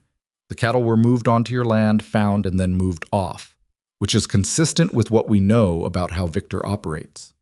Caleb nodded. "All right." "There's something else." She moved to the table and picked up a document she'd set aside, a letter she'd been drafting for 2 days. "I've been writing to the county recorder's office about the land transfer Victor attempted last month, the one at the beginning." Caleb frowned. "What transfer?" She handed him the document. "Before I arrived. The week before I arrived. Someone filed a partial transfer document at the Black Ridge Land Office using your name. It wasn't completed. Something stopped it. Maybe the clerk had questions. Maybe Victor decided to wait. But it's on file. Partial. And the signature, Caleb read the document. Then he read it again. "That's not my signature," he said. Quiet. Absolute. "I know." She'd compared it against his signature in 3 different places in the ledgers. The differences were subtle but consistent. A man copying a signature made predictable errors. "That's forgery, Caleb. On a land transfer document. That's a federal matter, not just a territorial one." He set the letter down very carefully. "He was going to take the ranch," he said. Not loudly. Not wait for the default. Not wait for me to sell the south parcel. He was going to forge the transfer and take it. The partial document being on file actually helps us. It's evidence he attempted it and was stopped before completing it. The clerk at the land office, I'd like to talk to him. He may have noticed something was wrong, which is why he didn't complete the transfer. Morrison. Caleb was still looking at the document. The clerk's name is Morrison. He's been there 15 years. Is he Victor's man? A pause. I don't think so. Victor tends to work around Morrison, uses the deputy clerk for most things. He looked up. Which tells you something. It told her that Morrison was not manageable, which meant he was potentially useful. I want to go to the land office tomorrow. Together? Yes. She paused. No managing what you know? He looked at her for a moment. Something in his face settled. Not warmed exactly, but opened in the way things opened when they'd been held closed for a long time, and the effort of holding them was no longer worth the protection it provided. Together, he said. Morrison turned out to be a small man with spectacles and the organized desk of someone who found the proper filing of documents to be genuinely satisfying, which was the best possible disposition for a county land clerk to have. He looked at Caleb when they came in, and looked at Elena with polite curiosity, and then looked back at Caleb. Mr. Thornridge, it's been a while. It has. I need to ask you about something. Morrison listened. I was good at listening. The professional stillness of a man accustomed to receiving complicated information and processing it carefully before responding. When Caleb finished, Morrison was quiet for a moment. Then he turned to his filing cabinet. He produced the partial transfer document without being asked. I was going to send you a letter, Morrison said. I started one twice, but I didn't. He stopped. I didn't know what I was looking at exactly. I knew the signature wasn't right. I've seen your signature on ranch documents for 15 years. This wasn't the same. He set the document on the counter. I held it. Told Mr. Halstead's man it needed additional verification. He said he'd come back. He hasn't. His man, Elena said. Not Victor himself? He sends Rudd for most things. She thought of Rudd in the creek draw, the connector between Victor and every piece of dirty work. Would you be willing to sign a statement, she said, describing the document, the signature discrepancy, and the circumstances in which it was filed? Morrison looked at her over his spectacles. Are you a lawyer, Mrs. Whitmore? I'm not. But I know what a sworn statement is, and I know what it's worth when a territorial marshal is reviewing evidence of fraud. A brief silence. Morrison looked at the document on his counter. Then he looked at Caleb. Your father was a fair man, Morrison said. Did a lot of business in this office. Always straight. He picked up the document. Yes, I'll sign a statement. I'll sign it today, and I'll sign it in front of the postmaster as witness, so there's no question. By the time they left the land office, they had Morrison's signed statement in hand, and the partial transfer document with the forged signature was secured as evidence. They were on the street outside when Elena saw Victor Halstead across the square. He was coming out of the bank, his bank, with his lawyer beside him, a man named Cheswick, who had the look of someone who had been doing work he preferred not to examine too closely for long enough that it had become habitual. Victor saw Caleb at the same moment Caleb saw him. For a moment, nobody moved. The distance between them was perhaps 50 feet. The main street of Black Ridge, mid-morning, a few people moving on the boardwalks, a wagon going past. Victor's expression did several things simultaneously that were difficult to catalog individually, but that together produced the impression of a man recalibrating faster than was comfortable. His eyes moved to Elena, stayed there for a moment. Then he smiled. The warm smile. The one she'd watched him use in the kitchen of the ranch house and on Grayson and on everyone in Black Ridge who trusted him. Caleb, he called, crossing the square toward them. I didn't expect to see you in town. Good timing. Cheswick and I were just discussing the land note. Perhaps we could... Victor, Caleb said. Just the name. Nothing else. Victor stopped about 10 feet away. His lawyer stopped behind his left shoulder. Victor looked at Caleb's face, and the smile stayed in place, but something behind it changed. The temperature of it, the quality of it. Is something wrong? He said. Caleb looked at him for a long moment. Elena stood beside him and did not speak and did not look away from Victor's face. We're on our way to meet with Tom Briggs, Caleb said. Which was true. They were meeting Briggs at the hotel in an hour. I'll come by the ranch later in the week, Victor. We can talk then. Of course. Victor's eyes moved to Elena again. This time the quality of his look was different, not the warm assessment she'd received on her first day. Something that had more edges. Mrs. Whitmore, you look well. I am well, she said. Thank you. He held her gaze for a moment longer than necessary. Then he nodded pleasantly and turned back to his lawyer, and they continued down the street. Elena kept watching him go. She watched the set of his shoulders, the pace of his walk, the angle of his head when he leaned slightly toward Cheswick and said something she couldn't hear. He knows, she said, quietly. Yes, Caleb said beside her. He doesn't know how much, but he knows enough to be worried. What does he do when he's worried? She thought about it, about everything she'd learned of Victor Halstead in 3 weeks. The patience, the systems, the careful use of relationships as tools, the willingness to move slowly as long as he was moving toward what he wanted.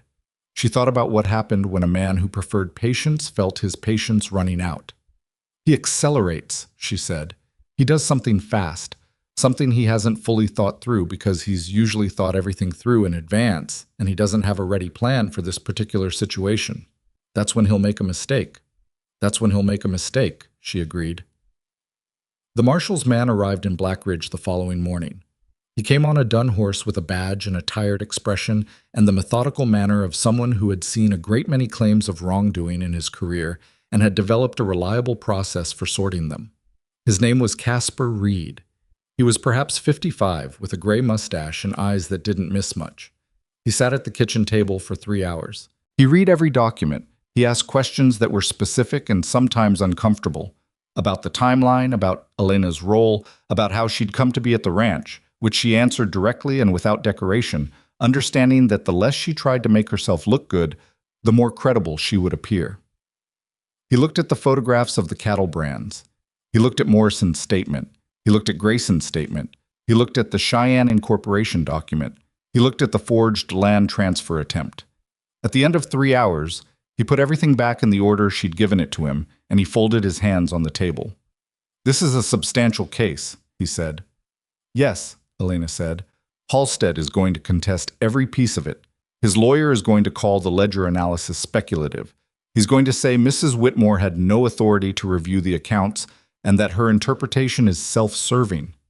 We have Grayson's statement, Caleb said, which Cheswick will argue was given under duress or in exchange for leniency. It won't hold alone.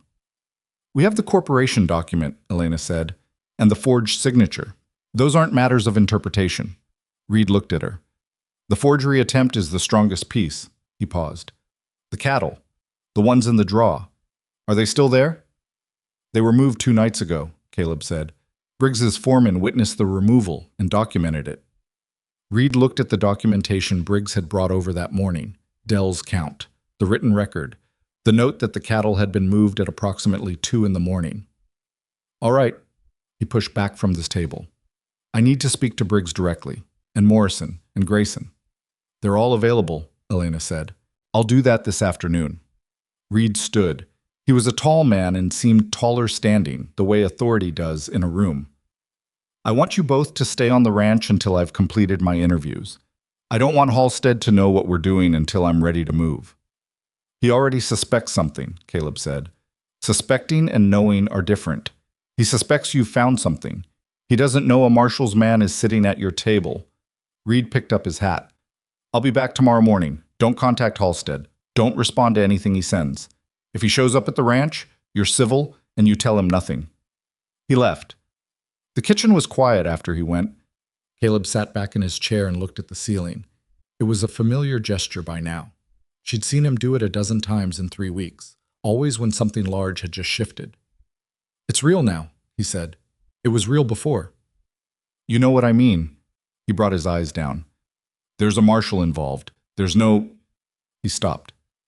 If this goes wrong, if Victor manages to get ahead of it, he might, Elena said. She wasn't going to tell him it was impossible because she didn't believe in promising things she couldn't guarantee. He's a careful man and he has resources and he has relationships. He might find a way to slow this down or complicate it. She looked at Caleb steadily. But he can't make the corporation document not exist. He can't make his signature disappear from mountain summits in corporation papers. He can't unsign what he signed. She paused. The truth is a fixed object. Everything else moves around it, but it stays where it is. Caleb looked at her.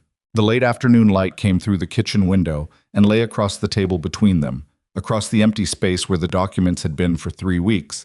And in the quality of the silence, she could hear how much the house had changed since she'd first sat at this table with a cup of too-strong tea and a canvas bag on the floor beside her chair.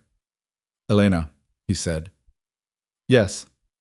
He seemed to want to say something and to be uncertain whether he had the right to say it or the words for it, and she recognized that uncertainty because it was one she'd been living with herself. The uncertainty of two people who had come to each other out of necessity and found something neither of them had known they were looking for, and who were both cautious enough from their previous lives to treat it very carefully. "Whatever happens with Victor," he said, what you've done here, for the ranch, for me." He stopped. "I don't know how to—" "You don't have to," she said. "Not right now." He nodded, looked at his hands. "We should eat something," she said. "It's been since morning." She got up and went to the stove, and he got up and set the table without being asked, and neither of them said anything that needed saying yet, which was all right, because the important things had been established, and the rest could wait until the ground was steadier under them. Outside, the sun dropped behind the mountain line, and the temperature fell with it, the way it always did at this elevation. Quickly, without warning, with the particular authority of a country that had its own rules about warmth and didn't consult the people living in it. Somewhere in town, in the back office of Halstead Savings and Trust, Victor Halstead sat alone with a lamp and a glass of whiskey, and the knowledge, not yet confirmed but felt in the particular way experienced men feel things before they know them, that something had moved against him in a direction he hadn't fully controlled. He was already thinking about what to do next. Victor Halstead made his move on a Wednesday, which was 3 days after Marshall's man Casper Reed had finished his interviews with Briggs, Morrison, and Grayson, and 1 day before Reed had planned to ride out to the Halstead property east of the ridge to inspect the cattle. The timing was not coincidental. Victor had sources in town. He always had sources. The network of small obligations and quiet loyalties that he'd been building for 20 years was exactly the kind of infrastructure that produced information before it became official.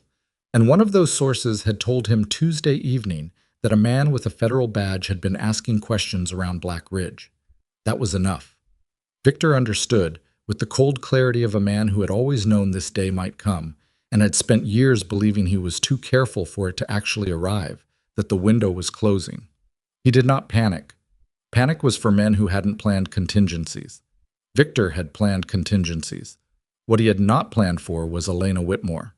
He arrived at the Thornridge Ranch at 7 in the morning, before the day had properly started, when the light was still flat and gray and the horses were restless in the barn, and the chimney smoke from the kitchen meant someone was up, but the household was not yet organized. It was a deliberate choice of time. He came with Cheswick beside him and Rudd behind on horseback, which was an escalation of his usual manner that announced itself immediately as wrong. Elena was at the stove when she heard the buggy. She looked out the window and saw the 3 of them coming up the road, and she understood in the space of 2 seconds what it meant, the way you understand physical danger. Not as a thought, but as a change in the body's temperature.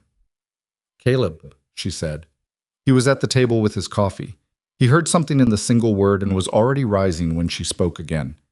"Victor's here, Cheswick and Rudd with him." He was at the window in 3 steps. "The documents," he said. "Locked box in the office, where they've been." She was already moving toward the front door. "Let me answer it." "Elena, let me answer it." She turned and looked at him directly.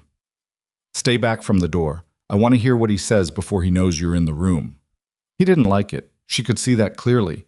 But he understood the reasoning, and he stayed where he was, at the edge of the kitchen doorway where he could hear without being immediately visible. She opened the front door before Victor had reached the porch steps. It caught him slightly off rhythm, which was what she'd intended. "Mr. Halstead," she said, "this is early." "Mrs. Whitmore." The warm smile was present, but it was working harder than usual. "I need to speak with Caleb. It's a matter of some urgency. He's having his breakfast. Can it wait an hour?" "I'm afraid not." He looked past her into the house. Cheswick behind him had a leather satchel, the same kind she'd heard about from the land office clerk. The kind Victor carried when he was doing paperwork that needed to happen quickly. "There's been a development with the banknote. I need Caleb's signature on some documents today." The note. Of course.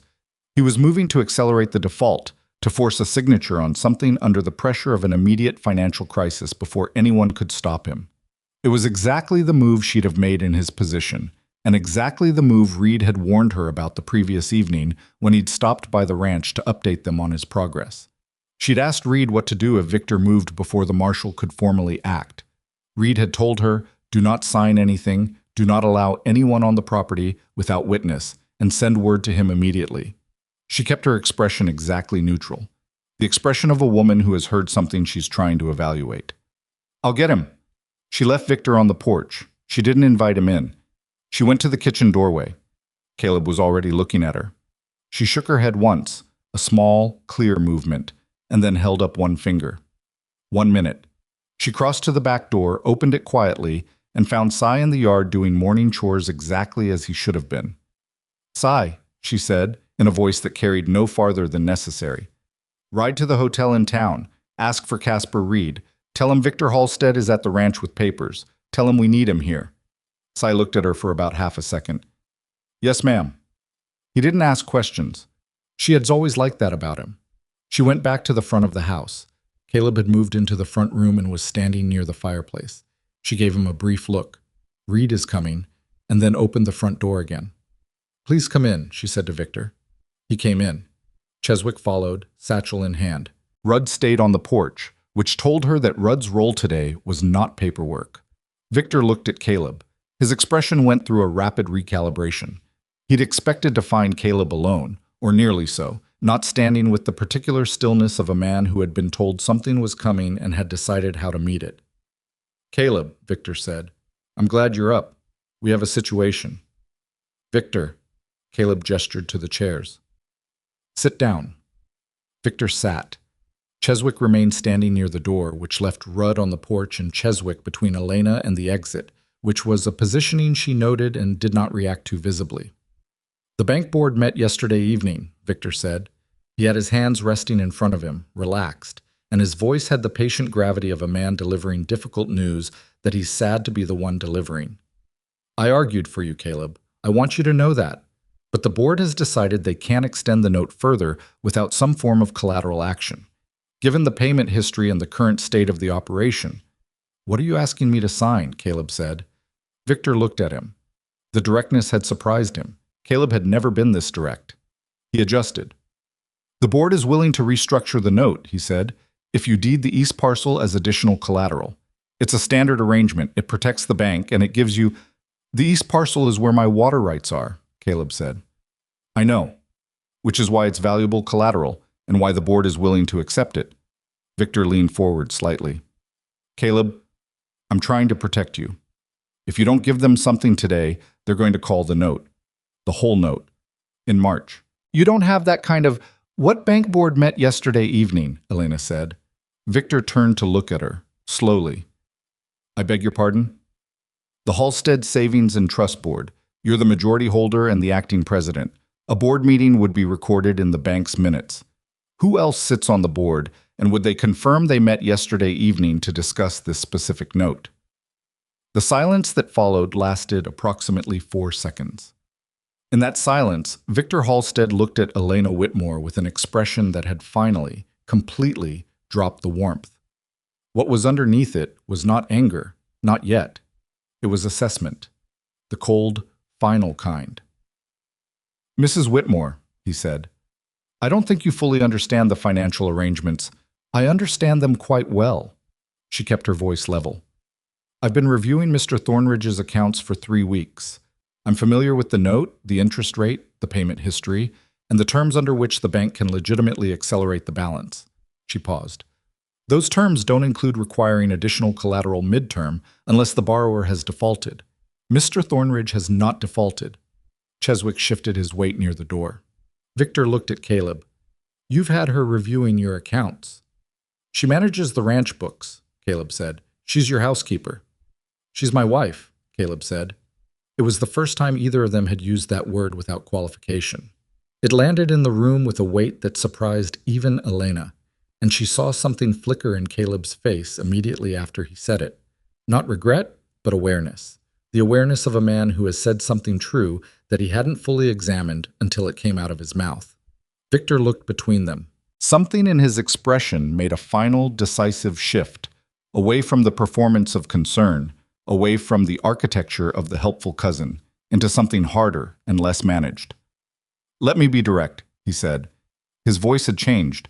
It was still controlled, but the warmth had come off it entirely, the way paint comes off a surface that's been left in weather long enough. "This ranch is not viable. It hasn't been viable for 2 years. You're a man with a significant physical limitation trying to run an operation that requires 2 sound men at minimum, and you've been failing at it. I've been trying to help you preserve something from the wreckage. If you want to reject that help," he paused, "that's your choice. But I'd encourage you to think carefully about what you're choosing." Caleb looked at him for a long moment. Then he said very quietly, "Mountain Summit Cattle Partners." The name dropped into the room like a stone into water. Victor went very still. "Incorporated in Cheyenne," Caleb continued. "Spring of 1878, 3 months before my accident. Registered principal, Victor James Halstead." He let that sit for a moment. "You set that up before my horse went down. You were already planning it." Cheswick put his hand on the satchel. "The cattle in Ridgeway Creek draw," Caleb said. 14 Herefords with double T brands that had been reburned, documented by Tom Briggs's foreman and witnessed. He looked at Victor steadily. "The overpriced invoices, the contractor rates, the supply overcharges, keyed to the months I was least able to audit them." His voice was still quiet, still controlled. Elena had never heard anyone deliver an accounting of their own ruin with that particular quality of steadiness, and she understood, watching him, what it had cost him to develop it. "The land transfer document filed at the land office, with my forged signature." Victor stood up. It was a sudden movement, controlled, but sudden. "That's a serious accusation." "It's a documented one." Elena moved to the office door, opened it, and retrieved the locked metal box from the shelf where it had been sitting since the previous evening. She set it on the table. "We have everything. The incorporation documents, Grayson's statement, Morrison's statement about the forgery attempt, Briggs's foreman's documentation of the cattle, the ledger analysis going back 5 years." She looked at Victor.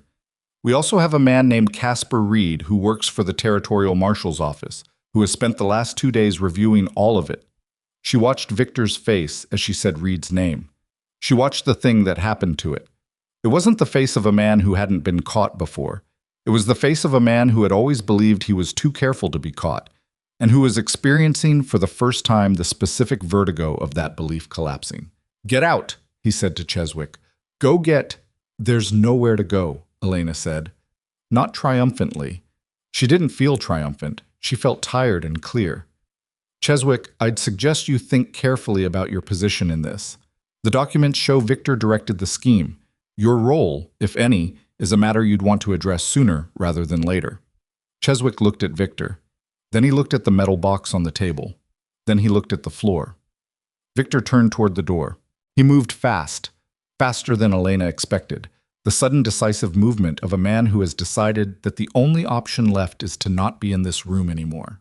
He got the front door open and was on the porch before she'd fully processed that he was moving, and she heard Rudd's horse shift on the gravel outside, heard Victor say something short and sharp, and then she heard something she hadn't expected, a second set of hoofbeats on the road, coming fast from the direction of town. She pushed past Victor onto the porch. Casper Reed came through the ranch gate on the dun horse at a pace that meant Cy had found him quickly. He pulled up at the porch steps and looked at the assembled scene. Victor, Rudd on horseback, Elena in the doorway, with the expression of a man who had seen variations of this before and was not surprised by any of it. "Mr. Halstead," Reed said. He had his badge visible. "I was hoping to catch you here. I have some questions." Victor looked up at him. Then he looked at Elena. She saw, in that look, something she hadn't expected to see. Not just anger, not just calculation, but something that was close to recognition. The recognition of someone who had found, for the first time, an opponent who'd out-prepared him. "I have nothing to say without my lawyer," Victor said. "That's your right. Reed said pleasantly, dismounting. "But your lawyer is Mr. Cheswick, and Mr. Cheswick is inside, and I'd suggest we all go back in and have a conversation, because we're going to have it one way or another." He looked at Rudd. "You, off the horse." Rudd looked at Victor. "Off the horse," Reed said again, with the particular authority of a man who was accustomed to saying things twice and not a third time.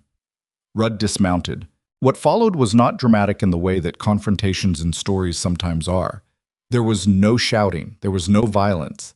There was a long, grinding, uncomfortable 2 hours in the front room of the Thornridge Ranch house, with Reed asking questions and Victor providing answers that were careful and lawyered and ultimately inadequate against the specificity of what Elena and Caleb had assembled. Cheswick said very little, which Elena read as a man performing his own calculation and reaching a conclusion. Rudd, when Reed spoke to him directly, showed the qualities she'd observed in the creek draw. A man who had followed instructions, and who, when those instructions no longer provided protection, had limited loyalty to the person who'd given them. By the end of it, Reed had taken possession of the documents from the metal box under a formal receipt. He had also taken a statement from Rudd, who had, with the specific practicality of a man choosing the lesser of two bad options, confirmed that Victor had directed the rebranding of the cattle and had ordered the fence cutting on the Thornridge boundary line. Victor was formally notified that he was under investigation by the Territorial Marshal's Office for fraud, forgery, and criminal conspiracy. He was not taken into custody that day.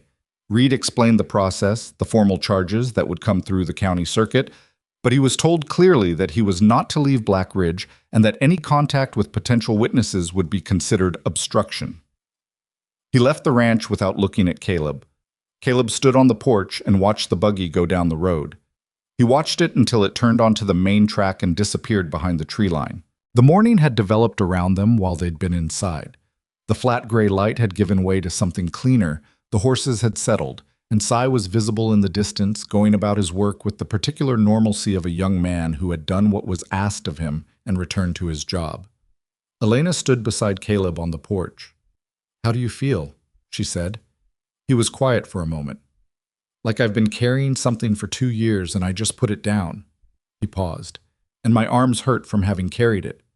She understood that. The absence of a weight was its own kind of ache. "What happens now?" he said. "Reed files with the circuit court. There will be a formal charge and a hearing. Cheswick will probably cooperate fully in exchange for reduced exposure. He's a practical man who made a practical mistake and knows it." She looked at the road. "Victor's bank will be reviewed. The note on this ranch, a note held by a man being investigated for fraud against the borrower, is going to be very difficult to enforce, and any competent legal challenge will void it. The cattle, they'll need to be recovered formally. Reed will handle that as part of the investigation." She paused. "You'll get them back." He nodded slowly. "And the south parcel," she said. "The east parcel, the water rights. They were never legitimately at risk, Caleb. The threat was always built on information you didn't have. Now you have it." He looked at her. The morning light was on his face now, the real light, and she saw in it what she'd been seeing with increasing clarity over the past 3 weeks. Not the man people in Black Ridge thought they saw when they looked at him, the broken rancher with the bad leg and the failing operation, but the actual man. The one who had sat up until midnight going through ledgers. The one who had held himself back in the creek draw when every part of him wanted to act. The one who had delivered a precise accounting of his own betrayal in a level voice when most men would have needed to shout. "You're going to need to hire," she said, "2 men at minimum for spring. We should look at the east pasture for the expanded herd once you get the Herefords back. The grass there is better than the south fields, and it's closer to the water." "We," he said. She caught the word, held it. "We," she said, without inflection. He turned toward the door. "Come on, the coffee's cold and I need to eat something before I fall over." He paused in the doorway, his hand on the frame, and looked back at her. "Elena." "Yes." "Thank you." He said it simply, without the excessive weight of a man making a speech, just the plain fact of it. "You're welcome," she said, just as simply. The weeks that followed were not easy. Easy would be the wrong word for any of it.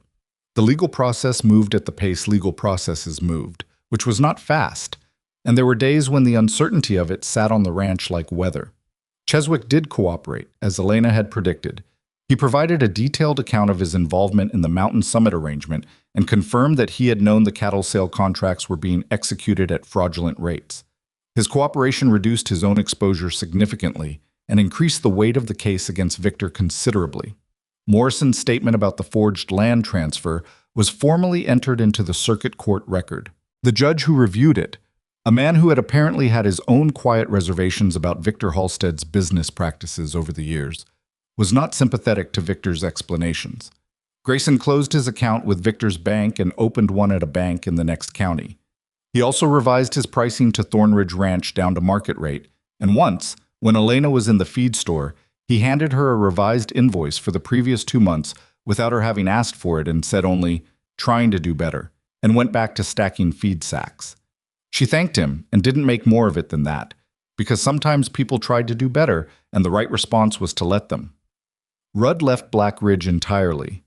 Nobody was much surprised by this. The Herefords, 14 of them confirmed as Thornridge animals by brand record and Dell's documentation, were returned to the ranch in late November. They came back thinner than they should have been, and 2 of them had a respiratory illness that took 3 weeks and a great deal of attention to clear, but they came back. Caleb stood at the paddock fence the morning they arrived and counted them twice, not because he thought the count would change, but because some things needed to be done twice. The March note against the ranch was formally voided by the circuit court in December, on the grounds that the note had been issued by an institution whose principal was under investigation for fraud against the borrower, a finding that the judge described in his written order as one of the more straightforward determinations he had made in recent years. The language pleased Elena, though she kept that to herself. Victor Halstead's formal trial was set for the following spring. His bail was managed, he had resources, but his bank was placed under regulatory review. His seat on the town council was vacated by quiet vote, and the social architecture of Black Ridge began the slow process of adjusting to a world in which Victor was not the man everyone had believed him to be. This adjustment was not comfortable for anyone. Black Ridge was a small place, and Victor had been woven into it for a long time, and unwinding that kind of presence left gaps and questions, and a certain amount of collective embarrassment that the town handled in the way small towns generally handle embarrassment, by not talking about it directly while thinking about it constantly. People started coming by the Thornridge Ranch, not in any organized way. Tom Briggs came for supper one evening in November and stayed until 9 and talked about spring cattle prices and a water rights case over the ridge that had implications for everyone with creek access. Doc Reeves stopped by, ostensibly to check on Caleb's leg, and ended up at the kitchen table for an hour talking about local politics and the regulatory situation with the bank. A woman from town named Harriet Colson, who ran the dry goods store with her husband, brought a pie in early December and said to Elena, plainly and without preamble, "I should have been friendlier when you arrived. I was letting other people's opinions do my thinking for me." Elena thanked her for the pie and meant it, and they talked for 20 minutes, and the beginning of something cautious and genuine was established. It was not a transformation of public opinion. It was more granular than that. Individual people, making individual adjustments, arriving at individual conclusions at different speeds, which was how things actually changed in a small town. Not all at once, not cleanly. Caleb navigated it with the particular grace of a man who had spent 2 years being looked at as a diminished thing, and was now being looked at differently, and was not entirely sure, in his honest moments, that either version of being looked at was something he needed to orient himself around. Elena noticed this about him, the way he received the changed attention without being especially moved by it. The way his measure of himself was increasingly something he carried in himself rather than read from the faces around him. His leg was not going to get better. That was simply the truth of it, and he had made his peace with it in the specific way you make peace with things you cannot change.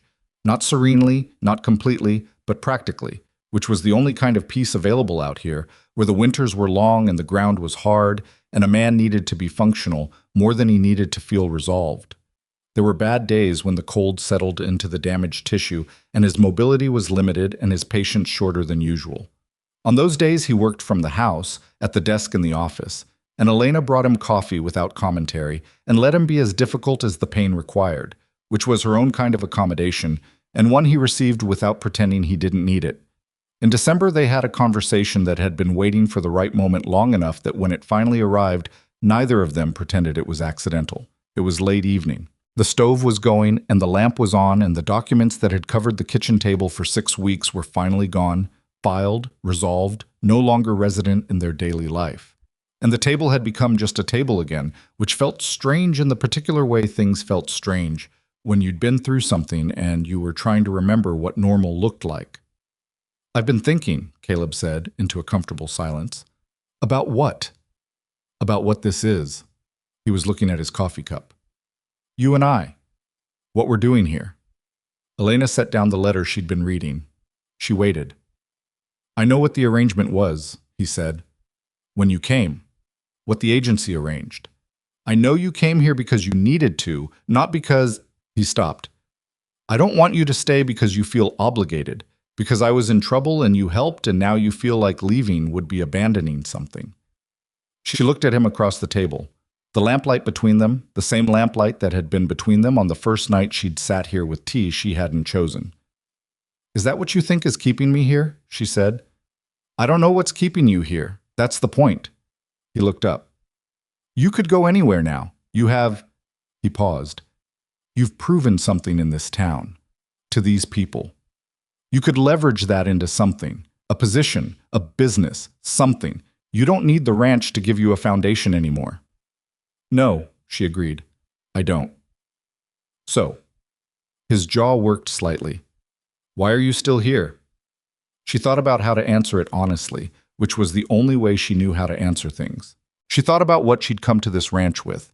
$14 and a canvas bag, and the specific determination of a woman who had nothing left to protect herself with except her own competence. She thought about what she'd found here, which was not what she'd expected to find. Not just a roof and a working arrangement, but a man who read ledgers by lamplight until midnight without complaining, who held himself back from a confrontation in a creek draw because she told him to and trusted that she had a reason, who said thank you like it was a plain fact rather than a performance. She thought about the quilt in the north-facing bedroom and how she'd fallen asleep on the first night with her shoes on, and how a long time later she'd started leaving them by the door. "Because I'd rather be here than anywhere else," she said. "That's the simplest version of it." He looked at her for a moment. "That's not very romantic." "No," she agreed. "It's better than that." Something in his face shifted, not in the dramatic way, not the sudden revelation that stories sometimes provided when they were moving too fast. Just a settling. The particular settling of a man who has been uncertain about something and has just received an answer that is too plainly stated to require interpretation. "I'm not an easy man," he said. "I know that." "The leg isn't going to—" "Caleb." She said his name the way you said a name when you needed someone to stop talking. "I'm 31 years old. I've buried one husband and lost a house and came across 3 territories with $14. I'm not looking for easy." She held his gaze. "I'm looking for honest. I'm looking for someone who tells me the truth even when it's inconvenient. I'm looking for a table I don't have to leave because someone died and his family decided I didn't belong at it anymore." He was quiet for a long moment. "This table's yours," he said. "It's been yours since you sat down at it 3 weeks, since you sat down at it." "I know," she said. "I know it is." They sat with that for a while, and the stove ticked and the lamp burned, and outside the window the first serious snow of winter was falling. Not the polite early-season snow that melted by morning, but the real thing, the kind that meant business, the kind that settled in and changed the shape of the land. Spring came with the mud and the noise that spring always brought to a working ranch, the particular chaos of calving season, the fence repairs that winter made necessary, the assessment of what had survived and what hadn't. Elena had learned over the winter the full vocabulary of the operation, not just the books, but the physical reality of it, the rotation of the pastures, the management of the herd, the 1,000 small decisions that added up to the difference between a ranch that worked and one that didn't. Caleb hired 2 men in April, a pair of brothers from a spread over the county line who had been looking for a steadier situation. They were not perfect. One of them had a habit of taking the longest possible route between any 2 points, and the other had opinions about the proper management of cattle that he held with more confidence than his experience warranted, but they worked hard and they were honest, which were the two requirements Elena had specified and which Caleb had agreed were sufficient. The east pasture was opened up for the expanded herd once the ground dried enough to manage it. The water from the creek ran clean and the grass came in thick, and the Herefords, including the 14 who had come back thinner from Victor's property, were moved in with the rest of the herd and became indistinguishable from them within a week, in the way cattle do, without apparent memory of any interruption. Victor's trial concluded in June. He was convicted on 3 counts of fraud, 1 count of forgery, and 1 count of criminal conspiracy. His sentence was 5 years in the territorial prison.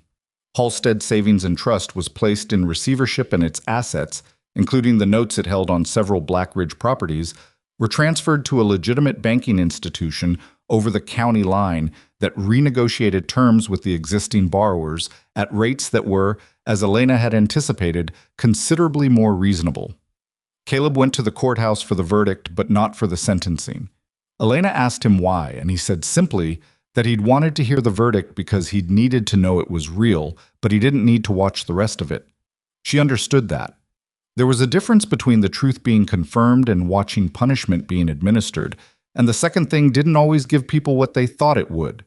She didn't tell him that. He already knew. Tom Briggs and his wife started including them in the occasional Sunday dinner. Harriet Colson from the dry goods became something that was moving gradually toward friendship. Morrison from the land office nodded to Caleb on the street in the particular way that men nod when they've been through something together and come out on the same side of it. The town did not become a warm place overnight. Small towns didn't work that way. But it became a place where Caleb could walk down the main street without feeling the particular weight of everyone's managed pity, and where Elena could conduct business without needing to establish herself against assumptions that had been planted by someone with an interest in how she was perceived. Those were not small things. In the context of a life built in a difficult place, they were considerable things. In August, exactly a year after Elena had stepped off a train at the listing platform in Black Ridge with a canvas bag and $14. Caleb came into the kitchen on a Saturday morning and put something on the table beside her coffee cup. It was a piece of paper. She picked it up. It was a deed. The Thornridge Ranch, all of it, the house, the land, the water rights, the east pasture, with both their names on it. She looked at it for a long moment. The lawyer handled it Thursday, he said. He was at the stove. His voice was careful in the way it got when he'd done something he thought might be overstepping and wasn't sure how it would land. You're not a housekeeper. You're not a, whatever the agency called it. You're half of this. You've been half of this for a year. The paper should say so. She set the deed down on the table. Caleb, if it's too much, I can stop talking, she said. He stopped. She got up and crossed the kitchen, and she did something she hadn't done in all the months they'd been building toward it. She put her hand on his face, just her palm against his jaw, the way you touch something that was yours and real and still surprising. He went very still. Thank you, she said. He put his hand over hers.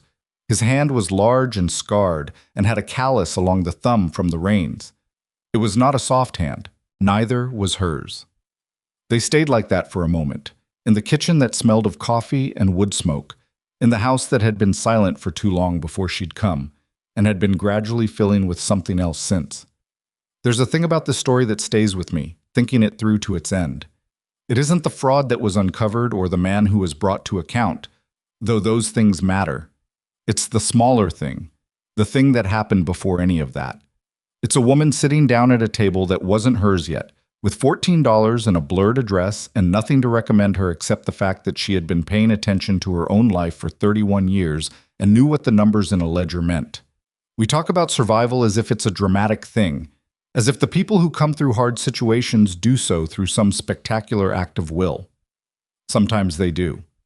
But mostly, what survival looks like is paying attention when it would be easier not to. Staying at the table one more hour. Writing the thing down because the written record is what holds when memory gets convenient. Telling the truth about what you found plainly, without dressing it up, and trusting that the plain truth is enough. Elena Whitmore was not a hero in the way stories sometimes make people heroes. She was wrong about some things. She managed Caleb's knowledge when she shouldn't have. She was slow to let herself trust something she wanted because the last thing she'd trusted had cost her everything. She carried the habit of self-sufficiency the way you carry an old injury, as a protection that had kept her upright and also, in some ways, kept her alone. And Caleb Thornridge was not a man redeemed by love or rescued by the right woman arriving at the right time. He was a man who had been beaten down by something he hadn't understood, who had turned his own pain inward and called it weakness, who had needed someone to stand next to him long enough for him to remember what he'd known before the accident, that he was capable, that his judgment was sound, that needing help on a hard day wasn't the same as being unable. What they gave each other was not completion, the way stories sometimes suggest two people complete each other. What they gave each other was witness, someone who saw what was actually there and said so. Someone who showed up in the morning and didn't pretend the hard parts weren't hard. The ranch stood at the end of that first year, not because everything had been fixed, but because enough had been salvaged to build from. The land, the cattle, the water, the two people on the deed who had decided, each of them separately and then together, that the thing in front of them was worth the work it would take. The north-facing bedroom had been empty since spring. The shoes were by the door. The table held 2 cups. And outside on the Thornridge land, their land, the grass came in thick along the creek where the water still ran clean, and the cattle moved across the east pasture in the particular unhurried way of animals that have enough. And the mountains stood where they'd always stood, blue-gray and enormous, and entirely indifferent to the small human business being conducted at their feet, which was, in its way, the most honest thing about them.